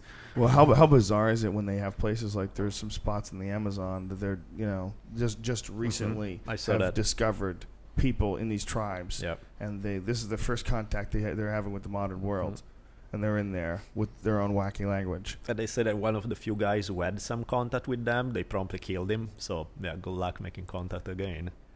Someone made contact with him. Yeah, there was one guy who And was then- like an India from a different tribe, so he kind of understood their language. But he also was, more immersed in the modern world and all of that. So he was kind of like in transition between those two worlds. And they killed him. Nobody knows why, but yeah, they whacked him. Well, I think they probably heard that some shit goes down when the loggers move in, and that is what happens to these people. Probably. Yeah, what folks don't know is there's a bunch of people living. I mean, they are people. Yeah. They're living like people used to live thousands of years ago. Absolutely. And they're essentially, living an ancient tribal lifestyle that we didn't really even think existed anymore. Right. And they have their own handmade tools and weapons, and they're wearing like fucking crazy leaves on their dicks and shit, and animal skins, and they're still in there. And then these people who are logging are going deeper and deeper into the forest, and they're just cutting it down at an astounding rate. Yeah. And there's all these incredible medicines to be found there, and all these different plants and animals that haven't even been discovered yet, and insects that haven't been discovered yet, and who knows what the fuck's in there. And they're just chopping that shit down left and right. And these people oftentimes are getting caught up in this, where they lived there in that forest deep in there for thousands of years, and then all of a sudden one day they wake up and they're watching trees fall in the distance. You're like, what the fuck is going on? And they're just coming towards you. It's an inevitable swarm of tree-eating machines, and all these people, these greedy people behind them, and they don't want to move around you, and they're gonna chop your fucking trees down. Get out of here. Basically, yeah.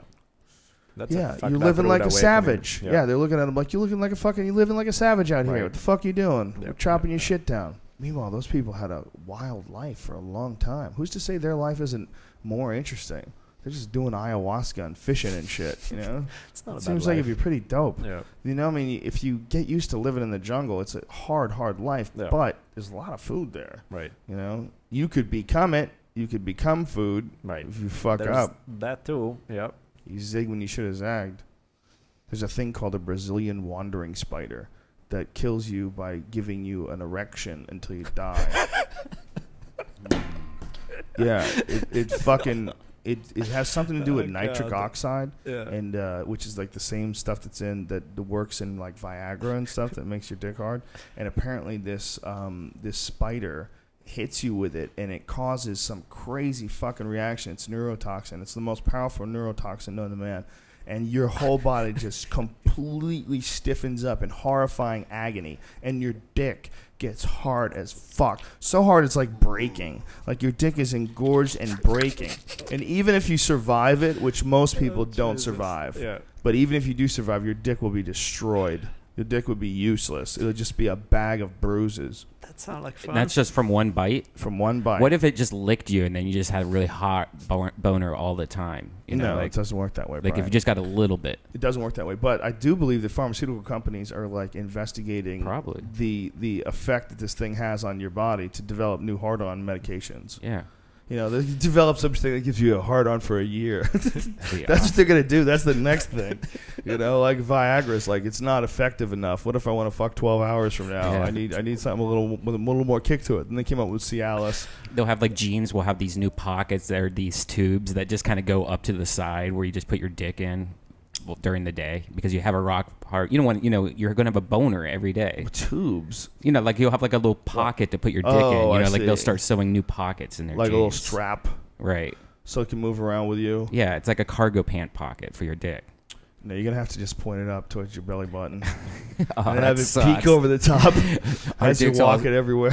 All our dicks are going to have belt buckle marks on them. Our dick's going to be like periscopes. They're going to start forming different. That might be actually the most comfortable way to rock it, if you just rock it straight up. Yeah. Yeah, just Probably. have some sort of a tent. Put a dick tent over it. Yeah. You know? Mm-hmm. I know exactly what you mean. That's in the jungle, though. Maybe these nice loggers are saving these people from a life of perpetual hard-ons. Yeah. Death by hard-on in the jungle. You ever see that movie Big River Man? No. Documentary about some crazy guy who swam the length of the Amazon River. It's disgusting. Why did he got all kinds of fucking parasites in his skin and his body, and his was breathing and drinking that water, taking it in, and why? Oh my God! It's because he's crazy. He was just this really, really funny, crazy guy who liked to swim and like do these swim endurance things. Shit. And he would do it day after day after day, and he's getting delirious and shit. It's a really strange like documentation on this guy. He had done a bunch of different endurance swims before, and had get all these people behind him, and it's a documentary that's taken by his son. It's really interesting because his son, is like watching this guy do all this nutty shit and sort of falling apart, and all the different parasites he's getting from this water, and fucking crazy, man. And can you imagine that that's your father, and you keep the camera, you keep going for the next 20 days as the guy. It's just. Well, not only that, he would like jump off the boat into the night, in the middle of the night, and start swimming. And they'd have to follow after him with spotlights and shit. Jesus. This crazy asshole is. There's crocodiles out there, and this guy is swimming in the Nile River. And he survived the whole. Yeah, he survived. Yeah, fascinating. Wow. And he actually kind of looked like once he cleaned up and dried out and everything like that, he actually looked like he made it through okay, which is even more crazy. Yeah, that is nuts. Yeah, there's just some dudes out there, man. But I mean, that's the randomness of it all. You can fucking die in the safest place in the world because a brick fall on you or something, or you can swim the Amazon for thousands of miles and come out fine. It's like, what the fuck, man? Yeah, really? It's a weird thing that people have for wanting to do difficult things. Yeah. I've always felt that way about like Mount Everest. Right. It's just I had a joke about it. Like that's just because something's hard to do doesn't mean it's good to do. Yeah. Seriously. That's people get a little confused. Seriously. Because the difficult things to do in this life usually come with reward. Yeah. You risk yourself. You leave your job, you start your own business, and that reward is it worked, and now you're making it financially. And congratulations, you're a success. There's a risk and there's a reward. Yeah. In that case, that's not. No, that doesn't look like the reward is. It's not worth it. No. If you could stop, is there a way that you could ever say that anyone running for president cannot talk about religion? It's almost like even if you believe, it's almost like you shouldn't be allowed to talk about it in the political process. Right. It's almost like you're cheating. It's almost like you're not. You're going after your people, man. You're just trying to get your people to vote. Of course. Because they will do it. Of course. That's how a good chunk of Europe is. There's, It was supposed to be that way, though, wasn't it? Yeah, for the longest time. But I mean, I think honestly what happened is that Europe got soaked in blood of religious wars for so long that people got really annoyed by it. Yeah, it was like, I'm done. Enough of this shit. They were chopping each other's balls over the fact that you would read this book and I read this one. How about you do whatever the hell you want. Let's keep religion separate for politics. Right. And be done with it, And so today, in a lot of Europe, you go to churches and they are tourist attractions, In the countryside, no, people are still into it. But in most of the cities, it's, they really are not. Most people don't go. US, whole different game. I think it's the only modern industrialized country where there's this level of insane importance on religion. I mean, today, there's no way that an atheist guy could ever even bother running for president. Has there ever been a time when an atheist could have ran for president? Not in the U.S. No, never? No, I mean, some guys were weird. Like, you take Thomas Jefferson or something. He basically edited the Bible by cutting up all the stuff that he thought was crap, which was most of it, and saving, like, he took out of the Gospels, he took out the virgin birth, the miracles, all of the stuff that in his mind was a bunch of crap, and then he saved up the parts of Jesus that he likes, saying, he's a sweet guy. He tells you to be nice to each other. I like that part. We keep that part. And that became the Jefferson Bible. He edited the version. So how long was his Bible? Like 50 pages? Yeah, pretty much. But no, for real. How long was it? I don't remember how long it was, but wow. And what a cocky dude. Yeah, things he could edit the Bible. Holy shit! Yeah. But at the same time, you think he was a dick? I mean, he's probably a dick. At the same time, what do you, come on, man. You can't edit that thing. But you know what? You don't get to edit it by yourself. The fact is, everybody does. They just don't tell you. Right. Because, everybody highlights the part they like, Right. and they completely skip on the parts they don't like. Yeah. And so they come up with their own thing anyway. At least the guy had the guts to say, hey, this is exactly what I'm doing. Right. Everybody else does it. They just, Well, there's so much contradiction and how about religious tattoos? Yeah. That's one of the crazy people. That's like strictly prohibited. You're not supposed to tattoo your body, right? No, that's crazy. Is that in the Bible? Yeah, you get that. In fact, for example, a lot of Jewish people, no tattoos, none of the. You get all those things like. That's why Jewish girls with tattoos are hot. Bitches are gambling. Just rolling that dice. There's one that I threw in there that's what did I call that one? It's entitled Christian Fundamentalist. I would love to introduce you to my pet King Cobra. And there's actually a reason for that, because in the Gospels there's this story of Jesus telling you that if you really have faith in him, if you are a true Christian and you have faith and all of that, you could take poison, snakes could assault you and bite you, and you'll be totally fine. And I was like, wow. If that's what Jesus is saying, and if this is what you guys believe, hey, let me bring out the snakes. Let's have it a try. And it's like one of two things are going on. Either you know that the stuff you believe in is crap and you don't really believe it, or you know that there are no good Christians, because sorry, that's not the way it works. Today, I don't care how much faith you have. It's like nobody can survive taking the most poisonous stuff on earth. Right. Or you're telling me that line in the Bible is crap and it was was put in there by somebody else, but it's not real, in which case it doesn't exactly say, great things about the reliability of the whole thing. But it's like there's no getting out of it. It's like, how do you get out of that, I had a conversation with a guy recently that was telling me that there are people that believe so much that they can drink poison and not die. And I was like, oh, man, what a crazy conversation we're having here. I doubt that. Yeah. And if you see, this is not scientific. This is not something that's been proven by studies. Like, does someone say that they absolutely believe that someone can take poison and not die because of their belief in themselves? There's only one way to tell, homie. Yeah, exactly. That's my attitude. Take that poison. It's like, hey, I'm not saying it's not true. Let's try. Convince me. Hey, if you are right, do it. You have zillions of people following, and you'll be the greatest asset to Christianity ever, because you made millions converts. And they're actually, to tell the fact that some of these guys really are serious about it, there have been a bunch of people where, particularly in a lot of like Carolinas, Tennessee, a few places where there was this tradition of snake handlers, that they would have let poisonous snakes bite them, and quite a few of these guys died miserable deaths, and then some of them the poison wasn't that much, so they managed to survive and all of that. But I'm like, damn, really? Jesus Christ. Yeah, literally. What a way to go. Yeah. But I love it. When you have things like that, I'm like, hey, I'm not telling you it's crap. I'm not saying it's not true. It's there. Let's test it. Let's just have it that way. People need something, man. Yeah. They're always going to need something. Whether they're going to need, liberalism, conservatism. They need a path. Yeah. They need someone to just chop out the brush for them and point them in the right direction, whether it's Christianity, whether it's atheism. I've met atheists that might as well have been religious. Oh, totally.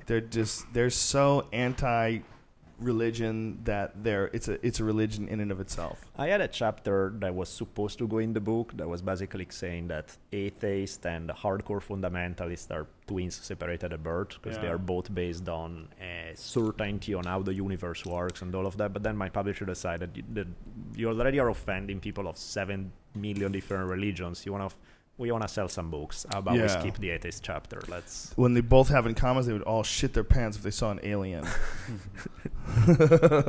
That I think everybody has that in common. That's the trump card, is the aliens. Yeah. If a real fucking alien battleship, like all these stupid movies that keep coming out. Yeah. There's another stupid movie coming out where it comes out of the ocean and they fucking go to war with the American military. They're shooting cannons at this fucking crazy robot monstrosity thing that pops out of the ocean. Damn, I missed that jewel of cinematography. It's not out yet. It's coming. You gotta brace yourself. I think it's in a March. But whatever it is, it's like that is a never-ending theme. Right. A never-ending theme is someone way smarter than us coming down and just fucking our world up. Yep. You know, hurling missiles through buildings. Buildings explode. It's like a standard vision. I have this Chinese doctor who, when nobody could, there were all this weird stuff going on with my body. Nobody could figure it out. This guy was amazing. He just fixed me like that. But the last time I saw him, he spent half hour telling me about there are motherships coming at the end of of 2012, and who knows whether they are nice or not. And he was really going into it. And I was like, what if he's right? Seriously, he was right. When all the motherfuckers with their degrees and in suit and tie, all the top doctors from Kaiser and all of that couldn't figure out anything out from him. This crazy ass dude in the... Did he use acupuncture or something? He did acupuncture. He gave me herbs. I was desperate, so I'm like, I'm going to try anything. Right. But the dude is literally in this hole in the wall. He's wearing 5 watches. I don't dare to ask why or anything. So I'm like... That's where all those baby mamas are staying all over the world. Yeah. That's funny. So I'm like, oh, damn, this is... But what do I have to lose at this point? And wow. hey, the guy fixed it in That's no time. amazing, man. He told me it's your back. Acupuncture will fix your back. And then you have an infection. I'll give you the herbs and you'll be fine. And wow, an infection. What kind of infection? he had no idea. But he was like, this stuff will, basically, whatever it is, we'll get rid of it. Really? And sure enough, because, they did... At Kaiser, I had like 7 gazillion tests done, from MRIs to blood work to everything you name it. They couldn't figure out anything. Was this stress related for you because of your situation? I'm sure. Yeah. But stress can cause real stuff. You know, it can be not just some psychosomatic stuff. Can really fuck you up in specific ways. Yes. So, it was stress related, but it's like, who knows specifically what it is. Nobody could figure it out, and then the crazy Chinese guy saved me. That's one who was telling me about UFOs the whole time, and that's what I mean about. So while he was fixing you, he was telling you about UFOs, and it still worked. Yeah, absolutely, totally. So that's almost like eliminating the placebo effect. You're like, this guy's fucking crazy. Yeah. He's talking to me about UFOs. Yeah. People love the idea of UFOs. It's a fucking amazing idea for them. It's fun. You know, it's so exciting. It you know, that they're out there and that they're watching and they're coming in. They're gonna. You don't know whether they are your friends or they kill you. Yeah. I'm not saying that they're not real. It's just like I'm not saying that there's not really a guy in the clouds. Seriously.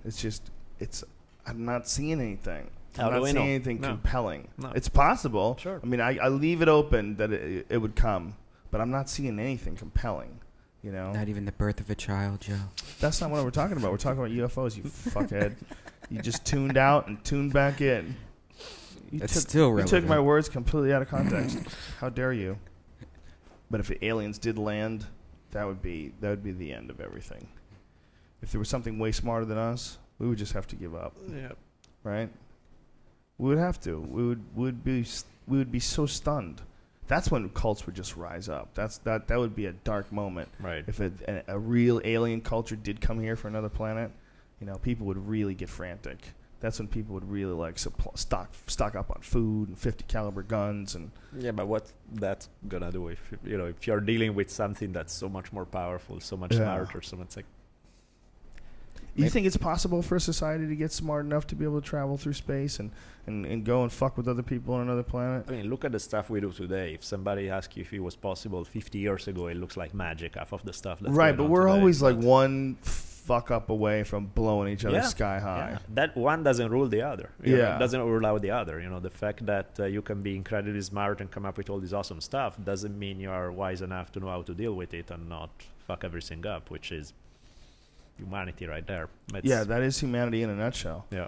It would be such a fucking shame if we Library of Alexandria this whole thing. Yep. And just torch this whole civilization and had to really start from scratch. Yeah, that would seriously ruin my day, I think. Well, that is the one sort of I don't want to say justification, but the one sort of argument for having one powerful military that dominates the rest of the world. Basically. Is that by doing that, at least they keep everybody else from blowing everything up. They keep your military from growing to the point where you are able to make the same decisions that we can make. We don't want that. Yeah. There's an argument in that, I guess.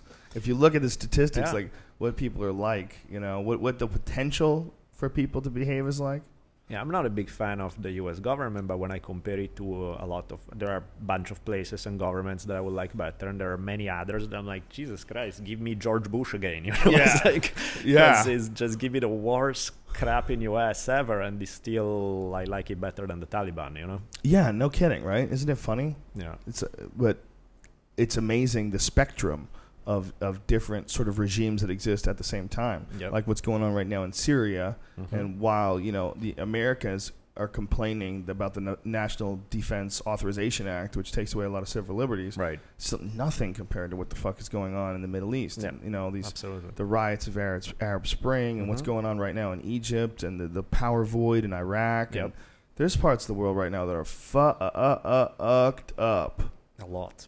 Yeah. A lot. I think we as Americans can barely even wrap our heads around that. Yeah. It doesn't even seem real. Of course, because unless you live it, what the hell? It's Yeah. like something you see on TV for 30 seconds. That doesn't mean shit. That's like the one argument for a powerful military right there. Yeah. The fucking rest of the world. Yeah. And people always say that I've been accused of being a liberal. I've been accused of being anti-military, which I'm absolutely not. I'm always anti the people that are pointing the military in certain directions. Yeah. That's what I'm anti. Yeah. I'm anti a lot of the people's decisions at the very top of the heap.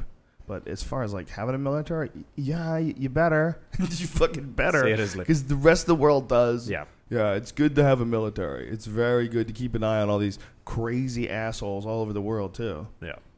Because there's people. That's the thing. People in US, they grow up with everything about the country is amazing and wonderful, and then when they find out that it's not all amazing and wonderful, that some bad shit happened, they go to the extreme opposite, and it's like everything that's American is horrible, terrible, and the US is responsible for everything that's evil in the world. And it's like, no, that's not it either. Right. It's more complicated than that. It's very complicated. It's very the economy in and of itself is very complicated. Yeah. A lot of laws that are in place are very complicated, and one of the reasons why they're in place is because getting rid of laws gets rid of jobs for police officers. And people don't like that. Yep. That's one of the big problems with drug enforcement. Drug enforcement as a business, the Drug Enforcement Agency, it's a business. Drug enforcing is a business. You're spending money, jobs are created. This is how ridiculous it gets. In Florida, they had people that were pretending to be high school students. You know the story? Oh, yeah, I read it. I think you tweeted it. Yeah, I tweeted it recently, and there's been more than one case of these. One of them, they arrested 28 kids, and another one, this woman was hot, and she was 25, and she was flirting with 15-year-old boys. They became Facebook friends. They were texting each other, and she was flirting with him, asking him to get her weed. So he got her weed, this poor kid, this poor love-smitten kid, got her weed, and he said he didn't even want to take money for it. He said it was a gift. She couldn't give him money. And then they arrest him. And now they're going to charge him with fucking, a potential 9 years in jail or something crazy. What an asshole thing to do. What a crazy, ridiculous asshole thing to do. And that goes back to that point. It's like, why the fuck do people feel the need to tell other people how to live? You don't like weed, a business. Don't Don't smoke it. That's what we're talking about. It's a business. There's jobs that were created in that sting. Yeah. They created a sting. They went into high school and they got kids to sell them weed. And they did it in like such a sneaky, fucked up way. The fact that a 25-year-old woman could ever have a position where she talks a boy into anything and have that boy responsible for it. Yeah. Dude, a 15-year-old boy has no idea what the fuck is going on. He just sees tits and skin and lips, and she's touching his hand, and his dick is hard, and he can't even believe she's talking to him. Of course. He can't even believe she's talking to him. I'll get you weed. I'll get you whatever the fuck you want. Yeah. He can't believe she's so hot. She looks like a woman. 'Cause she is a woman. That fucking bitch is totally cheating. She's not 15. She's not a fellow high school student. She's a 25-year-old cop. Right. Assholes. How ridiculous. But that's the thing. It's like, I get it. There are jobs in that. Fine. Yeah. I get it. But unfortunately, isn't it possible to figure out a way to, like, there aren't... They don't want to get shot busting out a meth lab. Yeah, isn't there enough Meth labs shit are hard to going break on into. Yeah, isn't there enough real shit going on where people could work to solve real problems going on? Yeah, you would hope. But, I don't think it's that logical. I think it's a money grab. Right. I think people go where the money is, and there is money right now in enforcing the current drug laws. There's a lot of jobs that would be lost. If we just said, all right, pot's legal, sorry, you know how many fucking people are going to be out of jobs? Sure. That's a real issue. And it's something that should be corrected too. There should be a bill that addresses that as well and says, listen, absolutely. we're going to replace these drug enforcement jobs with the jobs where they're doing, something more, more helpful, whatever the fuck it is, border security, whatever the fuck it is, right? Something that makes more sense. Border security is a terrible example. Sure. Put them in torpedoes or submarines rather. Get them to patrol the ocean. These aren't really well thought out ideas. But if you were trying to come up with a good bill would be make marijuana illegal, make it readily available and sellable, and then take the jobs that we lost in drug enforcement and put them into something positive. Absolutely. Whatever it could be, forestry, whatever, whatever jobs. But then the issue would be those people wouldn't be qualified for those jobs. So how do those people benefit from it? Are those people just going to be shit out of luck? They have to come up with a whole new career? Not all jobs require you to study for 20 years. I'm sure there could be a period of training where they still get their money as they are getting trained for the job. But what if you were in drug enforcement for like 25 years, which a lot of guys are, and then all of a sudden it's banished. Kind of sucks for them. Yeah, it's not their fault. It's not your fault when you're a young cop and you think that this is it's the law. It's what it is. What it is. It's almost not your fault. You're suckered into doing something that's actually immoral. Right. It just seems like it's okay because it's behind the wall of something written down on paper somewhere. Yeah. But the reality of it is, it's pretty fucking immoral. When you're locking a kid up in a cage because you caught him with some plants or some fungus. That's absolutely it's reprehensible, and everyone knows it inherently. They know it inside. Right. And if you don't, you're fooling yourself. It's really that simple. It's amazing that we still have to have these conversations. And not only that, we can, because if you look at the political scene, nobody, not the Republicans, not Democrats, nobody who has a shot at winning, let's put it that way, would even bring up these topics because it's political suicide. It's like, you're soft on drug. You really want 5-year-olds to be shooting heroin. It's like the problem is those dangerous drugs, man. The problem is those drugs that fucking suck, and we need to really get it out there to kids. Like, don't fuck with heroin. Don't fuck with meth. Don't fuck with all these dangerous ones. There's a lot of and if things were legal, like if cocaine was legal, you would actually buy real cocaine. You would go to a pharmacy or whatever the fuck you would buy it if it was legal, and you could buy real cocaine. You're not getting real cocaine now. You're getting real cocaine that Joey Diaz bought and chopped up, and you know what I mean? No, most of the stuff that's on the black market is. I once met Albert Hofmann, the guy who created LSD, and one of the things he was telling me was, most of the stuff that goes for LSD around the world is not LSD, because the way I make it uses certain compounds that are so rare that there's no way that it could support such much production. There just isn't enough of that stuff. Wow. So you say whatever they sell out there, I have no idea what the hell it is, but it certainly is not my stuff.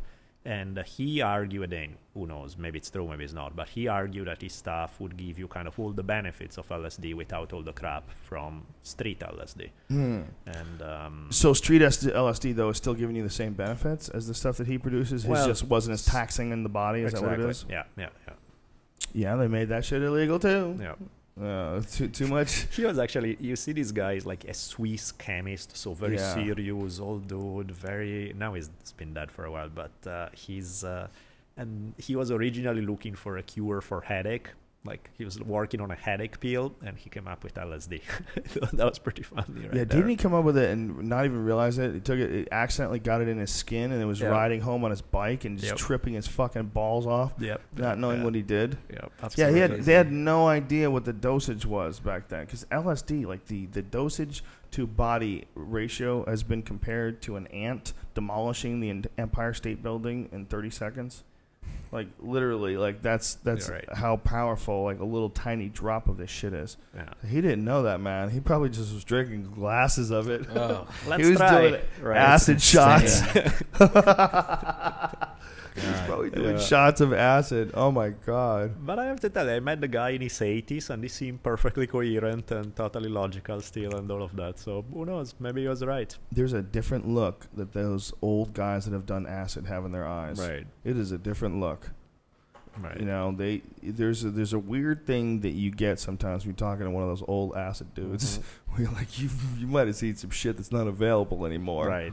They might have seen some limited production view of life through acid. Acid in the 60s, I would have loved to have seen what it was like like the flower children of the San Francisco early 1960s.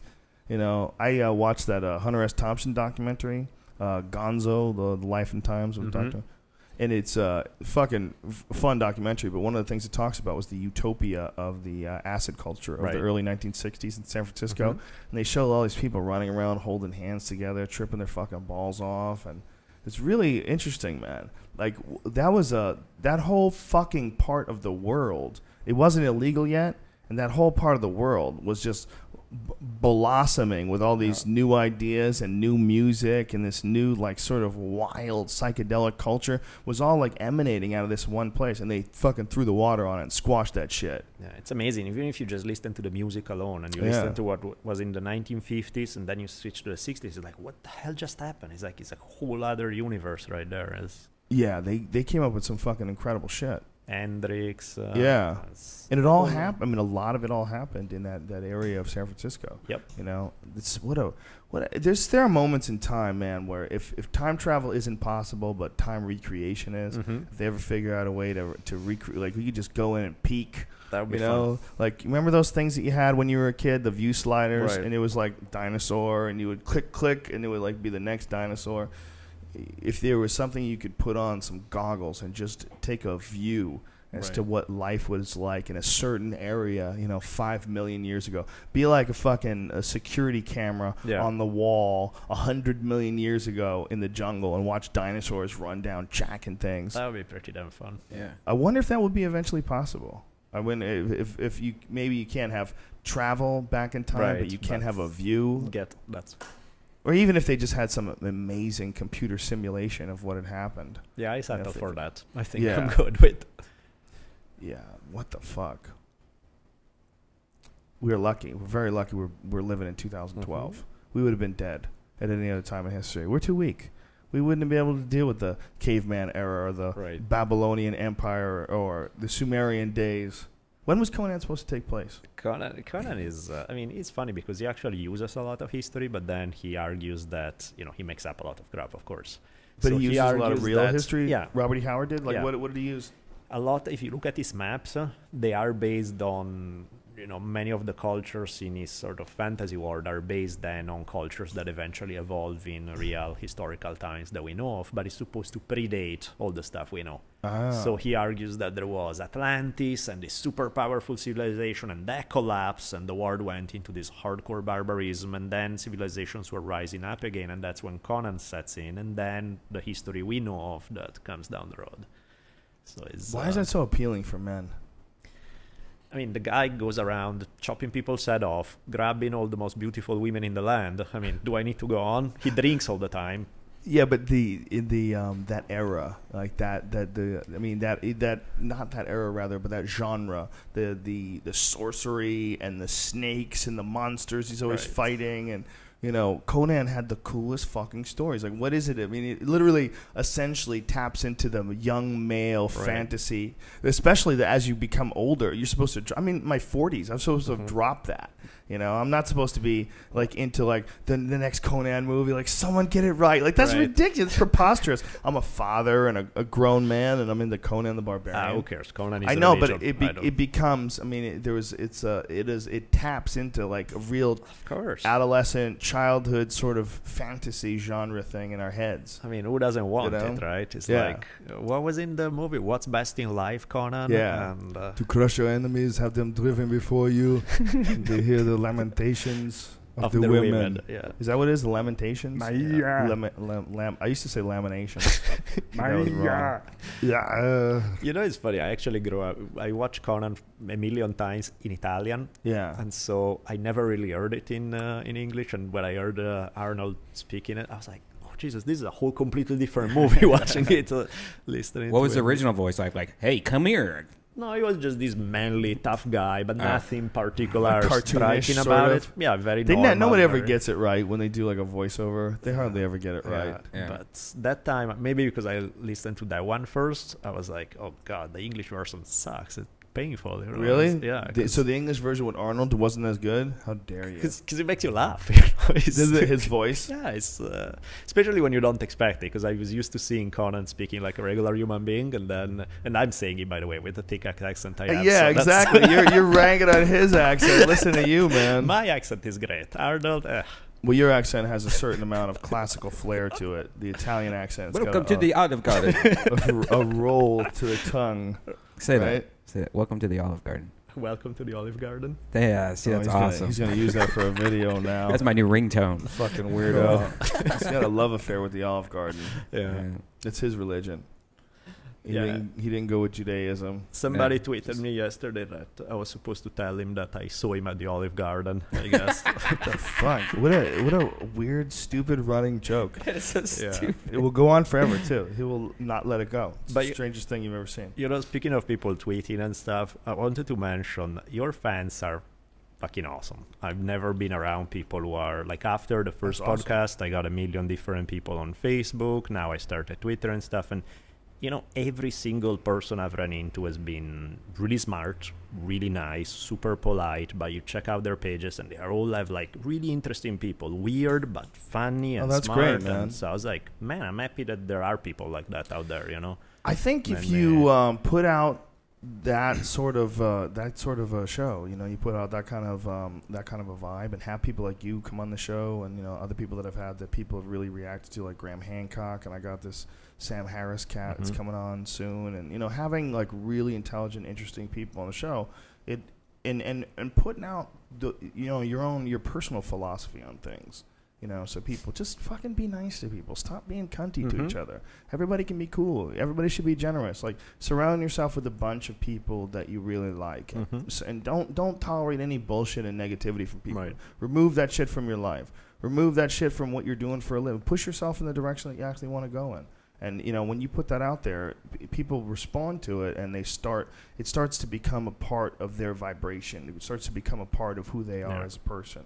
You know, and I think that's what's happened. We have like this crazy group of people that are super cool. You know, I mean, I'm not delusional about this. It sounds completely ridiculous that I would even, you know, like say, well, there's a reason why my crowd's cool. It's like, but if you, no, but it's true. If you go to my shows, the waitresses are always saying that. The people are so nice, and that they're so generous. I think it's just you put that out there, man. I think it's good for all of us, man. Like, I didn't figure this out all on my own. I had to meet a bunch of people that started behaving like this. I had to meet people that had their shit together, that impressed me, that were nice and were positive and that impacted me. And I learned from the way they behaved, you know. And I think we're all doing that for each other. And these conversations and, you know, these subjects that we're having, you know, these subjects are, you know, it's unusual that you would have, you know, someone who knows as much religion in your life as you do to sit down with and go over this kind of stuff. You know, there's not a lot of opportunities that people have to talk to a big group of cool people. That's one of the best things about this podcast. Yeah, it makes me happy because, you know, I'm a judgmental little bastard, so I see a lot of people where I'm like, I don't like you so much and all of that. So for me to say, Jesus, I'm blown away by the quality of people that I've run into after that. That's your awesome, listeners man. is just. I'm not one who's always like, you know, everything goody-goody, everything is great, and far from it. And so I was really, man, it's hard to keep track of so many good conversations with some people who touch base with me after that. I was really, really impressed with it. That's awesome, man. Yeah, like I said, I think if you put that out there, man, it's what you're going to get back. You know, what you put out there in the universe. It sounds completely corny and hippie and ridiculous, but I think we all can do with like sort of absorbing a good community. We all could do that on the internet, and I think that's one of the big powers that the internet gives us. Is it gives us the ability to form communities. It gives us the ability to choose who you associate with, and you know, and connect to people in a way that it's never really been possible before. Yeah, because that's the funny thing. You probably get the message from the guy in Iceland somewhere where he's like the weird guy in the village and everybody else is looking at him like, what's your problem? And now he has a chance to realize, shit, there are other people out there who actually can see the world the way I do, and they... On my message board and on Twitter, there's people from Norway and Sweden and Iceland and all throughout Europe and all throughout. I have people that post from China. It's real from islands. You know, it's amazing. You know, It's the idea of Twitter, the idea of anybody from anywhere in the world is like syncing up through this thing. And then there's going to be something after that. They're going to figure out some next step after Twitter where things are going to get really strange. I hope for one they pick a better name, because seriously, it just took me forever to get on Twitter, because it was like, really, do I want to get on something called Twitter? Now from now on, I'll say I tweet. It's like, Jesus Christ, have some self-respect here. Come on, it like, sounds ridiculous. But they should have called it Conan. Then I would have respected it. That would have been cool. Today's episode is called Conan. Yeah, exactly. We got a little silly today with Conan, I think. I think we might have over Conan people. But when Conan enthusiasts get together, sparks fly. Yeah. That's what it is, man. Yeah. You never read any Robert D. Howard when you were a boy? I read the comic. I didn't read the books or anything. Oh, like man. that. You gotta get the books. To this day, you'll enjoy it. If you're not going to read a book. Why am I even saying that to you? When was the last time you read a book? Actually, recently I started reading the Steve Jobs books, but I never finished it. Yeah, it's you so do long. that. You like so to read long. biographies. You read Steve Martin's, right? Oh yeah, that also. What did it say about Steve Jobs? Was there any douchey shit about him? I didn't finish it. Like, it was just kind of going much? through his everything. So it's stuff I already knew for the most part. But there's a guy he sort of formed a little cult. A cult of technology. Yeah. Pretty fucking slick. I was a little fanboy. I was a fucking fanboy. Did you hear about the Steve Jobs I would get doll? excited and watch his little speeches and shit. We would bring out new laptops. It's so dumb. Did you cool though? Did you hear the controversy about the Steve Jobs doll? No, I haven't. There's this Steve Jobs doll that was made in, I think, China, and it looks so realistic, and it comes with like all these like little things like, hey, this is for presentation, so you can kind of play doll with them. But Apple was like, cease and desist, and so now it's like on eBay. Are they calling it a Steve Jobs doll? Yeah. I'll show you a picture. It's scary. It's really scary looking. Because it looks just like him? Yeah. What if Steve Jobs dolls became the new crucifix? People worship. How did the fucking crucifix come about? How did they start carrying around the one thing that killed Jesus? That's what an unlikely choice. And speaking of which, can you imagine? Because up until not that long before, one of the choice form of that penalty was people being impaled. Yeah. So could you imagine if that was the case? People would have hanging around their neck, some guy with a spike sticking to a guy's ass, and that would be That's bad. how the originator or the original story that Dracula was based on was Vlad the Impaler. The Impaler, yes. He used to eat his lunch, and there's photos of him, well, not photos of him, obviously. Right. Drawings, rather, of him sitting at a banquet table while these people are on spikes writhing around him. And that's how he would eat his dinner. Speaking of human beings, but seriously, can you imagine somebody thinking, let me figure out how I can shove this giant pole at somebody's ass, but missing all the internal organs so I don't kill them, and then they get slowly. It's like, oh my who God. the fuck think of that? Horrible, man. Just what a terrible way to die. Yeah. Jesus Christ. It's hard to even wrap your head on, and it took a long time for those people to die. It took a long time. That was the goal. Jesus fucking Christ.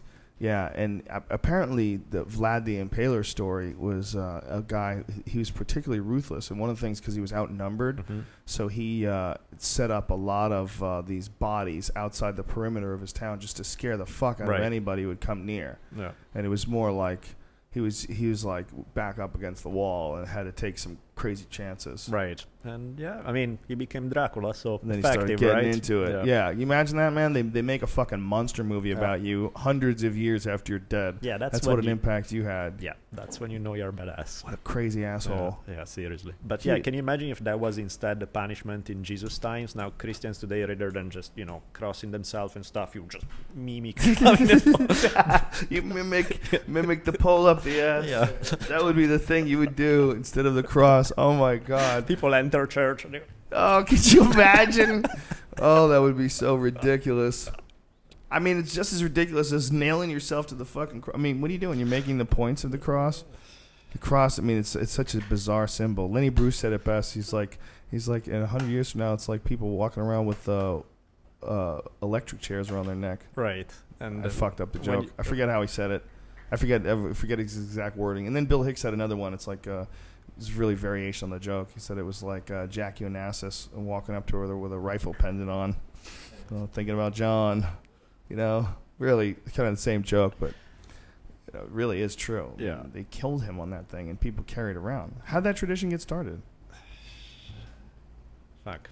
too much weed earlier. I don't remember. You don't anything remember? right now. Yeah.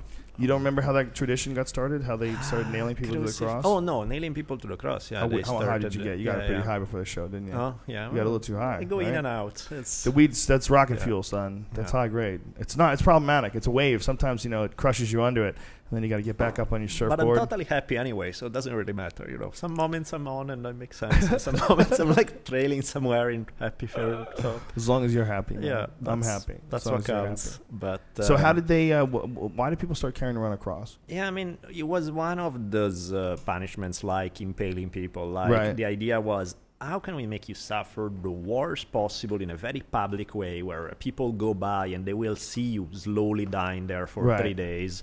And it goes back to this desire of rulers in certain states, and the Romans were a perfect example of these guys. But they weren't the only ones doing that, who got into it because it was a way to make a statement, which is, don't fuck with us, because if you ever even think of rebelling against us, this is what's going to happen to you. And every time you go down the street, you see somebody there and think about you being there, you may want to think about that plan of a rebellion that you had. How often were they crucifying people? And I mean, you don't have to do it that often to have an impact on people. I don't think you need to see that many people crucified for it to stick in your head. But you had cases like when the Spartacus rebellion, where after the rebellion they grabbed like thousands of slaves and nailed them one every so many 100 feet between Naples and Rome. That's a long fucking way to, and the entire way people on crosses. Oh my God! Holy shit! That's hardcore. Whew. That is terrifying. Yeah. And now, how the fuck did people go from that to wearing one around your chain and diamonds? How did you go from one of them P. Diddy, big ass bling bling crosses? What's up, Jesus? What's up? and that's too what I love about editing the scriptures. Like Jesus, don't like him, but the guy was very hardcore about economics. One of the things he says is it's easier for a camel to go through the eye of a needle than for a rich man to get into heaven. Wow. I mean, fuck, Karl Marx doesn't go that far. You know what I mean? Jesus said that? Yeah, it's like it's easier for a camel to go through the eye of a needle than for a rich man to get into heaven. God damn, Jesus was dropping some poor man science. Yeah, so I mean, there's probably a bit in that. There's probably totally a bit in the crosses. So explain to me again where this. I'm gonna write this down. Where did the crosses? How far did they last from? Oh, the people pinned up on the crosses. Shit, it wasn't Jewish time. It was definitely Roman. It was in Persia as well. I want to say it started in Persia, but the people that were pinned off in the cross. Oh, how long they started on? No, the road that you were talking about. There was 1,000. How many feet was it where people were on the cross? It was between Naples and Rome, and basically How long Rome is is. that? How far is that? It's like Rome is central Italy, Naples is south, so it's a good chunk of. It's definitely over 100 miles. I can't remember. So for 100 miles, people were on stakes. Yeah. Whoa, yeah. whoa! I forget how many feet they separated. But for 100 miles, people were strung up on crosses. Well, they had some thousands of prisoners following defeating Spartacus. They had literally thousands of them, and so they decided to execute them all by, sticking them all on crosses between Rome and Naples, where the whole thing went down, and make a very public statement about for other slave thinking of between rebelling. Naples and Rome. That is crazy. Yeah, Naples is actually, it's more than that. It's because it's not an hour and drive. And that they or went something. from that to dude at the Emmys wearing big ass fucking platinum cross with some nice diamonds on it, maybe white gold. Yeah, and that's awesome, exactly. You get all the super rich thing honoring the dude who tells you that rich people will not. It's like, what the hell is... Or the big cross tattoo, that's another one. Right. I mean, I get it. I get what you're trying to do. But if you've really thought about what the cross was used for, Jesus Christ. Yeah. I don't think anybody knows that. I think very few people knew that there was a time in history where people were strung up on crosses for over 100 miles. Yeah. I mean, how many actual total humans was that? I think he has about 5,000, if I remember correctly. He was in the thousands, that's for sure. I want to say 5. Oh, but Christ. Yeah. But I mean, that's the Roman, that's one of the things. In Roman times, they had gazillion slaves, and yet hardly ever any rebellion. Well, you know why? Because the one time when they do it, they get strung up on crosses for hundreds of miles. And now they're power lines. They were replaced with power lines. The same visual of like these creepy, things in the streets. Yeah. Power lines are not as creepy as crosses, Brian. Well, no, I mean like those old ones, like those old ones where there's like a million wires all attached to this Those like big little giant pole. ones? Like I have one in Yeah. the back of my house. I just look at it every day. I'm like, oh, that's not good. Yeah, what about those? You ever drive like into certain towns and they have these giant fucking enormous ones that they hum when you pass by Yeah. them, and they feed like towns that are like miles and miles away. Right. Those are Really? it can't be good No. living next to that, right? Definitely. No. That's got to be fucking with your system somehow or in some form. Yeah. Is it? Have they ever proven that? I don't know, but there's a lot of houses even in Burbank because Burbank still uses those power lines, and there's like humongous ones, and their houses below it, and you just kind of feel eerie. It feels eerie being around that area because there's just humming above you like this humongous power. Well, there's different ones like there's certain areas like really rural areas where you pass by big fucking giant ones. I don't understand much about the science behind providing electricity to cities, but there's obviously a lot of energy going through those goddamn things. Yeah. And if your house is just like sitting there, Yeah. hello, the thing is just right above you. Is that fucking with some things that you can't see? I think so. You Yeah, think so? definitely. We should Google this. I'm just talking out of my It ass. has What would I Google? Power lines, cancer? probably, yeah. Okay. Cancer is always what you look for, right? Yeah. But yeah, that's the thing today that nobody knows. It's like, we have gazillions cases of cancer, but we don't know why. And, there are all these Yeah. many, many, many things in our environment that are fucked up. From the stuff we eat to the stuff, power line, to all sorts of things that we don't really know to what degree they do or do not contribute. But The fact And that then- MSG is even allowed to be used today You mean just drives me crazy. Isn't it delicious though? Huh? It is, but it's so unnecessary. Is it bad for you or something? It's proven to give you cancer. Monosodium And restaurants use Yeah. it all the fucking time though. That they don't tell you.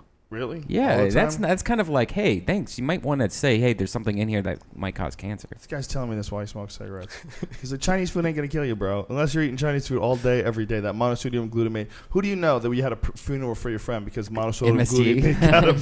Well, Yeah, no, man. but My man was living large. Everything who was knows? good, but he had this Chinese food addiction. He just could not kick. yeah, but who knows though? You've that's definitely true. known people that have died of cancer that just not been linked to MSG. But Well, how do they know that does it cause cancer in rats or something like that? Is it one I of don't those know. things? It's just proven. Yeah, we're not rats. I think we can. Rats can eat some shit that we can't eat. We shouldn't. We shouldn't really go by that.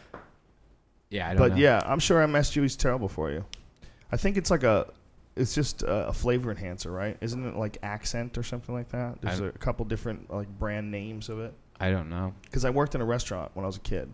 Worked in like a Newport Creamery. It was like a hamburger place. I think we had MSG. This power line cancer thing, I can't get a fucking straight answer. Everybody wants to make you read things. Just answer me, bitch. What's up? In India, because of a study of 134 people with stomach cancer who are avid consumers of which food can contain MSG, the Federation of Hotel and Restaurant Owners in Eastern India has asked its members to refrain from using MSG.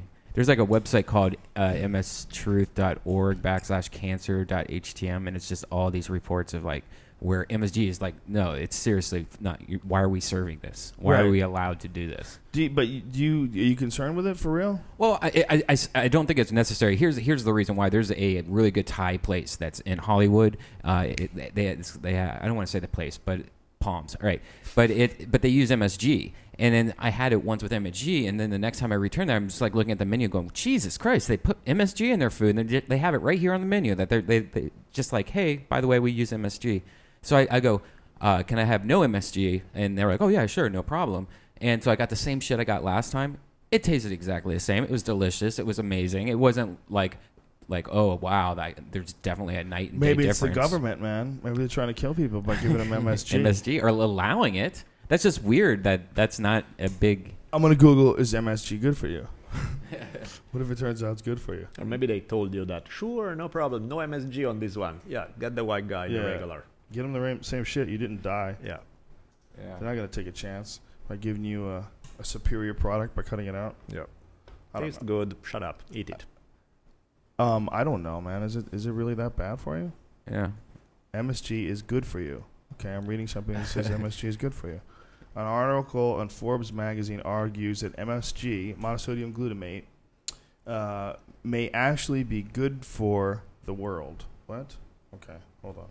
Says the Onion Daily. The U.S. health nuts avoid it like the plague, but in many parts of Asia, it sits on the table along with salt and pepper to enhance the flavor of meals.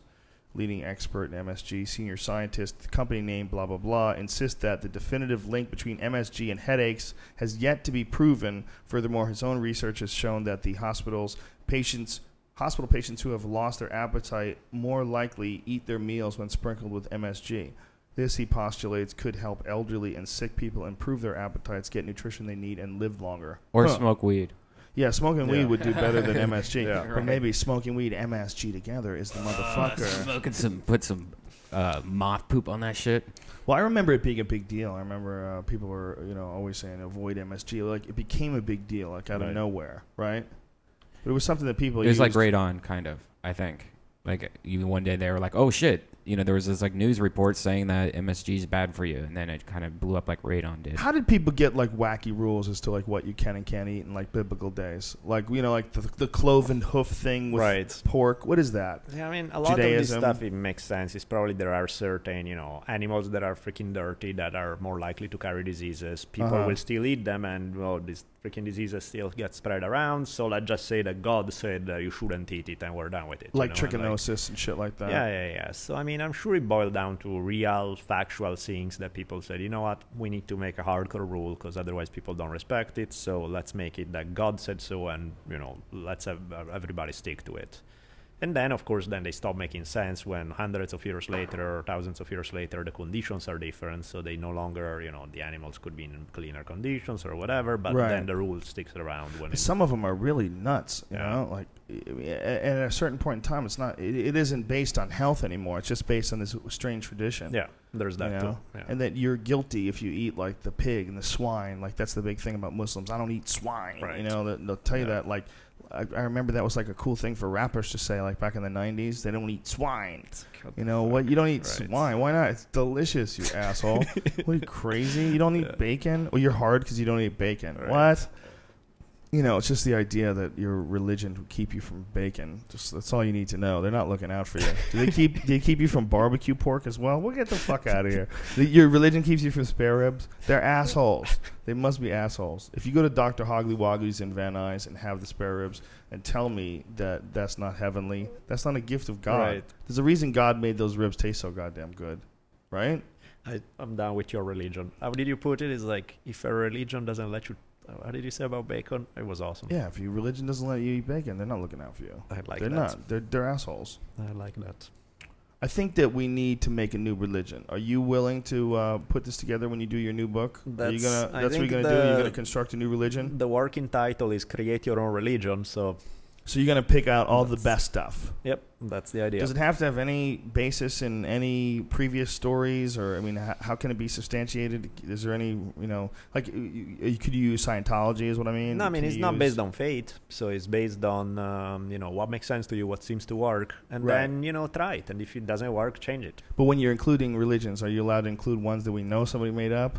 Yeah, I mean, you can use Scientology. Or I actually don't Mormonism. use I don't use Scientology because I feel like it's beyond. But why is it? I mean, why is it any different than what had happened with that one guy with the dragon suit? That's 20 million people died because he said he was Jesus' brother. I mean, if Scientology was something that greater number of people took extremely seriously, then I would say, sure, let's play with it. But I would agree with you if I hadn't met so many actors. And I think that's why. In the world of haven't, acting. And so, I haven't, and so it seemed like, the world of acting, it's hugely popular. It's hugely popular amongst successful people as well. Right. I think it gives them some sort of a framework in which to think and behave. Right. And a framework of positivity. Like everyone's seen that the Tom Cruise indoctrination video. Where he's talking about a car accident. Fucking scary. Yeah, if you haven't seen it, folks, you have to look it up.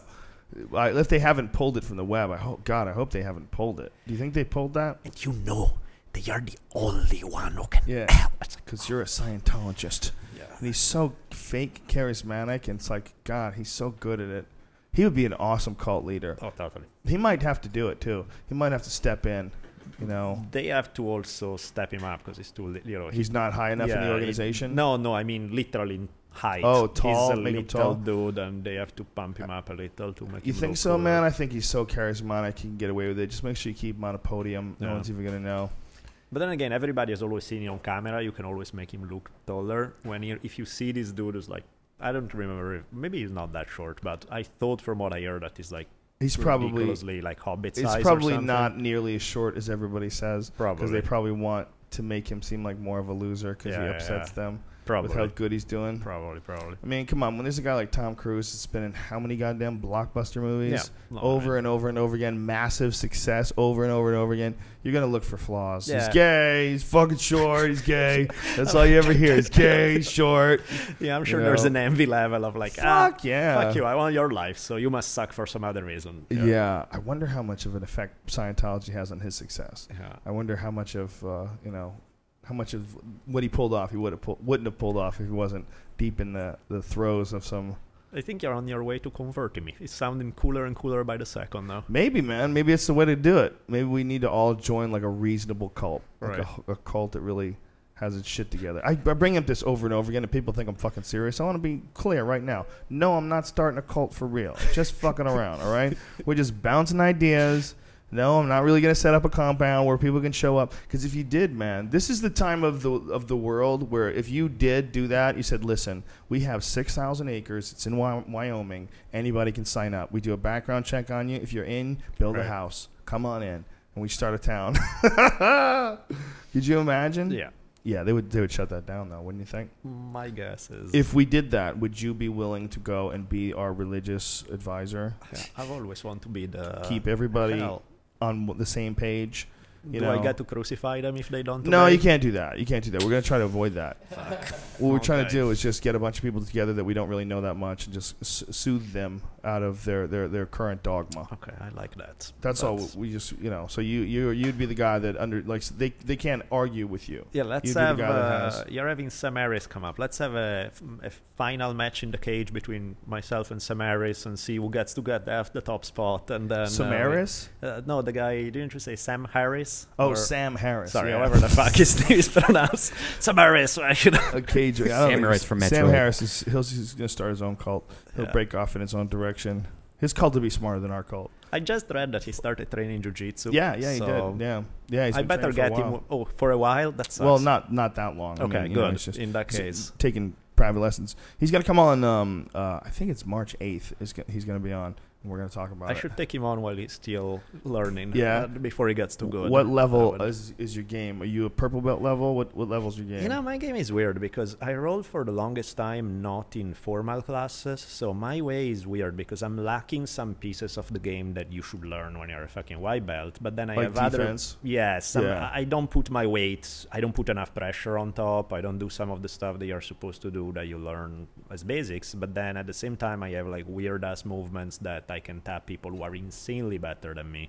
Really? So it's kind of weird. I can lose to really shitty people and I can beat really good people. So it's hard to gauge it the same way. Yeah, roughly give or take somewhere around there, somewhere around the purple belt range. But is not regular. You know, I'm better than a purple belt in some way, and I'm way worse in others. And so my game is a little weird that way. That's interesting. Like what do you what style was it that you learned? What was like the first style? I mean, as far as grappling goes, yeah. No, I did play. It was basically grappling with no gi. So it was. And who did you learn from? I started out with this guy, Tim Cartmel, who was one of the black belts from what's his name? The guy who started Copa Pacifica, Kleber Luciano. Okay. Cartmel was awesome. I really like his game. He was amazing grappler, and he showed me some stuff. And then a lot of the time, I would just roll with people. Somebody at their garage, they had their jiu-jitsu guys come over, and we would just roll. So a lot of it was not drills and formal learning. A lot of it was learn by doing, and which has its advantages and disadvantages. So I'm missing a lot of stuff that I should know, but then I have other things that, like one thing I use to that are leg locks. Leg locks are my game. It's like I catch people very dangerous, man. But you know what? If you're not an ass and the people you're rolling with know what they are doing. You don't have to crank them like crazy. You know, you catch somebody, and then in some cases when the guy is not tapping, I would just tell him, I'm like, dude. Yeah. You know, the scariest guy is Husamar Palhares for that reason. I know he's terrifying. He's seriously scary. He's terrifying. Even because he catch it, he's so in strong. hardcore competition. So if he doesn't do it, the guy's gonna step up and pummel him. But he just doesn't give you a chance to tap. You barely have a chance. You're screaming in agony. He tears guys' knees apart. Yeah, he's absolutely. terrifying. Yeah. He's so strong too when he jumps on it. Yeah, he's a really unusual, terrifying guy. Yeah, he's like scary. there's a first terrifying guy that rips legs apart. Like, absolutely. I can't remember a guy who was so consistent at doing that. In high level MMA, it's really kind of a rare awesome. Characteristic. That guy Imanari, the Japanese he's guy, another one. He's one of those. Well, yeah, those two guys are like neck and neck for the best leg locks. Absolutely. And Imanari's terrifying. He's so good at wrapping guys up. My God, he's horrifying. He's got also an amazing omoplata submission called the Imanari, where you go like you have the shoulder lock and then you grab an S grip underneath the guy's face. And you lean back and it just snaps his neck. It's terrible. It's a terrible thing because his arm is twisted and you're pulling his neck back. It's nasty. He's submitted a couple guys with that. He gets it all the time now. Imanari is one of those guys. I like his style, but he does seem a bit of a dick because he cranks submission like he really is just. He just rip your leg apart, and he's dancing around all happy. Well, to finish guys off, you kind of have to. One of the reasons why he's so good and so feared is because he does that. Yeah, that's true. And then people will tap early the next time because they're in panic. Yeah, I get it. It's an advantage. Well, they're going to try to take his conscience away. That's true. His idea is they're going to punt his head. That's true. Yeah. I don't know. It's a fucking hard game, man. Yeah, it is. That's why when this Rampage thing happened, and Rampage was upset at me. I'm like, look. He's doing a way harder gig than me. Yeah, no, of course. What he's doing, he's a sensitive guy, and he's got literally one of the most difficult jobs to manage on Earth. True. He's going to be irritable about shit. I'm sorry if I pissed him off. All I'm trying to do is assess things. It's just martial arts and mixed martial arts fighting is got to be one of the hardest ways to make a living humanly possible. No, Other than being a soldier, it's right up there. Yeah, right. Even psychologically going into the game, knowing that somebody has spent the last year training just in order to rip you apart in a more effective fashion. Shit, especially when guys tough. Start getting super emotional, talking shit to each other, and they get in each other's faces at the weigh-ins. Things get really that's really crazy. nuts. I met when I went to Vegas. I went because I was meeting Randy Couture, and so I got to hang out with him a little bit, and I never met him before, and I was really blown away by the way you see him on TV is the same way you see him in reality, and he's so calm. He's like the opposite of what you expect. Like I kept asking him about fear, going into it and being afraid, and it was like a foreign concept to him. It was like, I think he wrestled so much as a kid and got over the fear of performance, the anxiety, all of that as a kid, that as an adult, he just looked at it as a problem to be solved, and it's no big deal, and it's another day at the office. And I'm just like, how the fuck do you do that? He's a fucking superhero. Seriously, it's like, how do you manage that? I know, and he fought some of the toughest fighters in the world with that attitude. I remember one time, I don't remember who it was that he fought, whether it was Tim Sylvia or maybe it was Brennan Vera. I forget who it fought, but he was on the side of the octagon, and I was looking over at him before the fight started. He looked over at me and he winked. And I'm like, this guy's so relaxed. He can just look at you and wink right before he goes to war. And he was just so calm about it.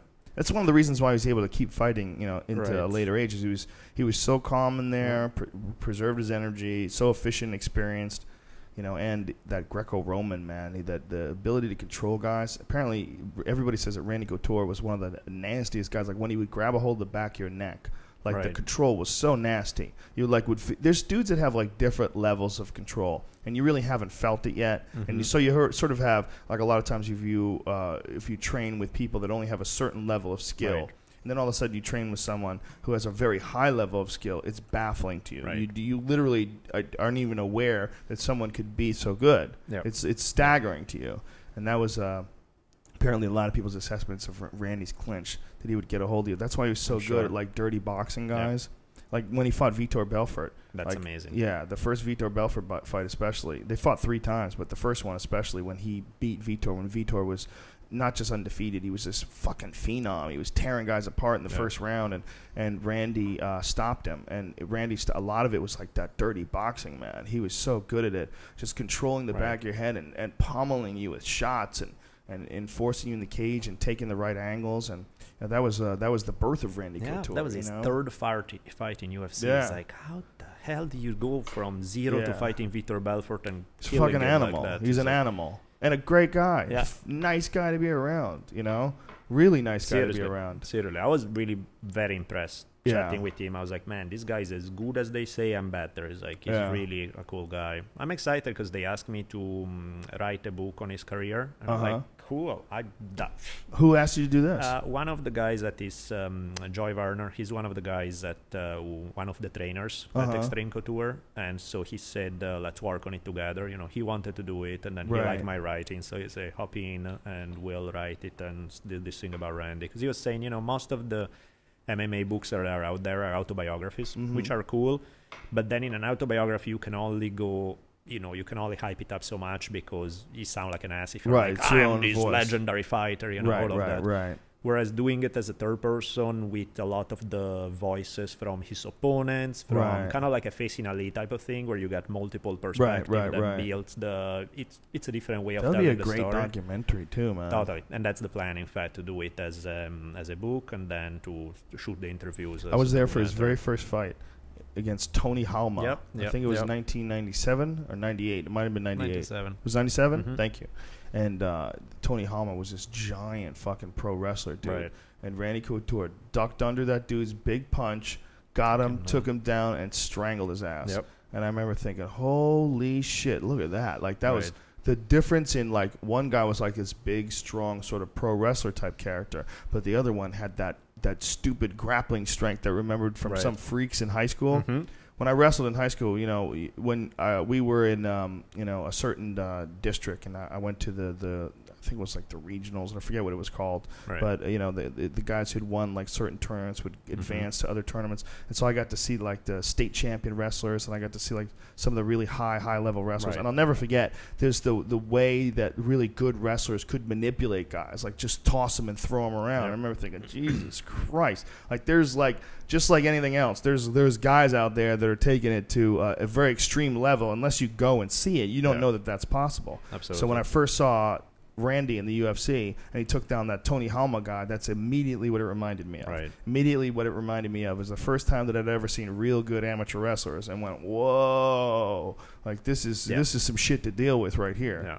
Did you think he had a chance when he fought Vitor? Like, because I mean, he did beat Alma, but those guys were, you know, the first two guys he beat weren't that good caliber guys. And then when he stepped up to fight Vitor, did you? It was a big leap. It was a big leap. It was his third fight or his fourth fight? Third fight. So he did that one night where he beat two guys, and then the next time was. That's incredible. That really is incredible if you stop and think about that. Yeah. I don't think we knew what he was capable of, but it was really clear early on that he was just, his force of will was just too much. Randy Couture had the most amazing will ever.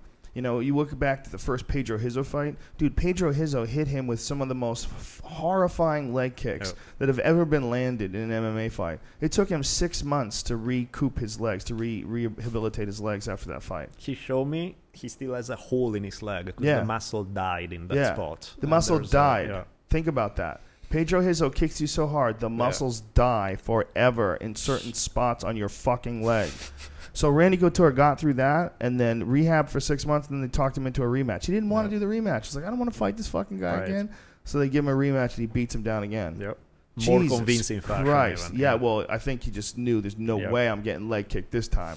It didn't become a, you know, I think when you fight certain guys, you start thinking, oh, I can take a leg kick or two. And then you fight Pedro Hizzo, you were like, oh, no, you can't. No, you can't.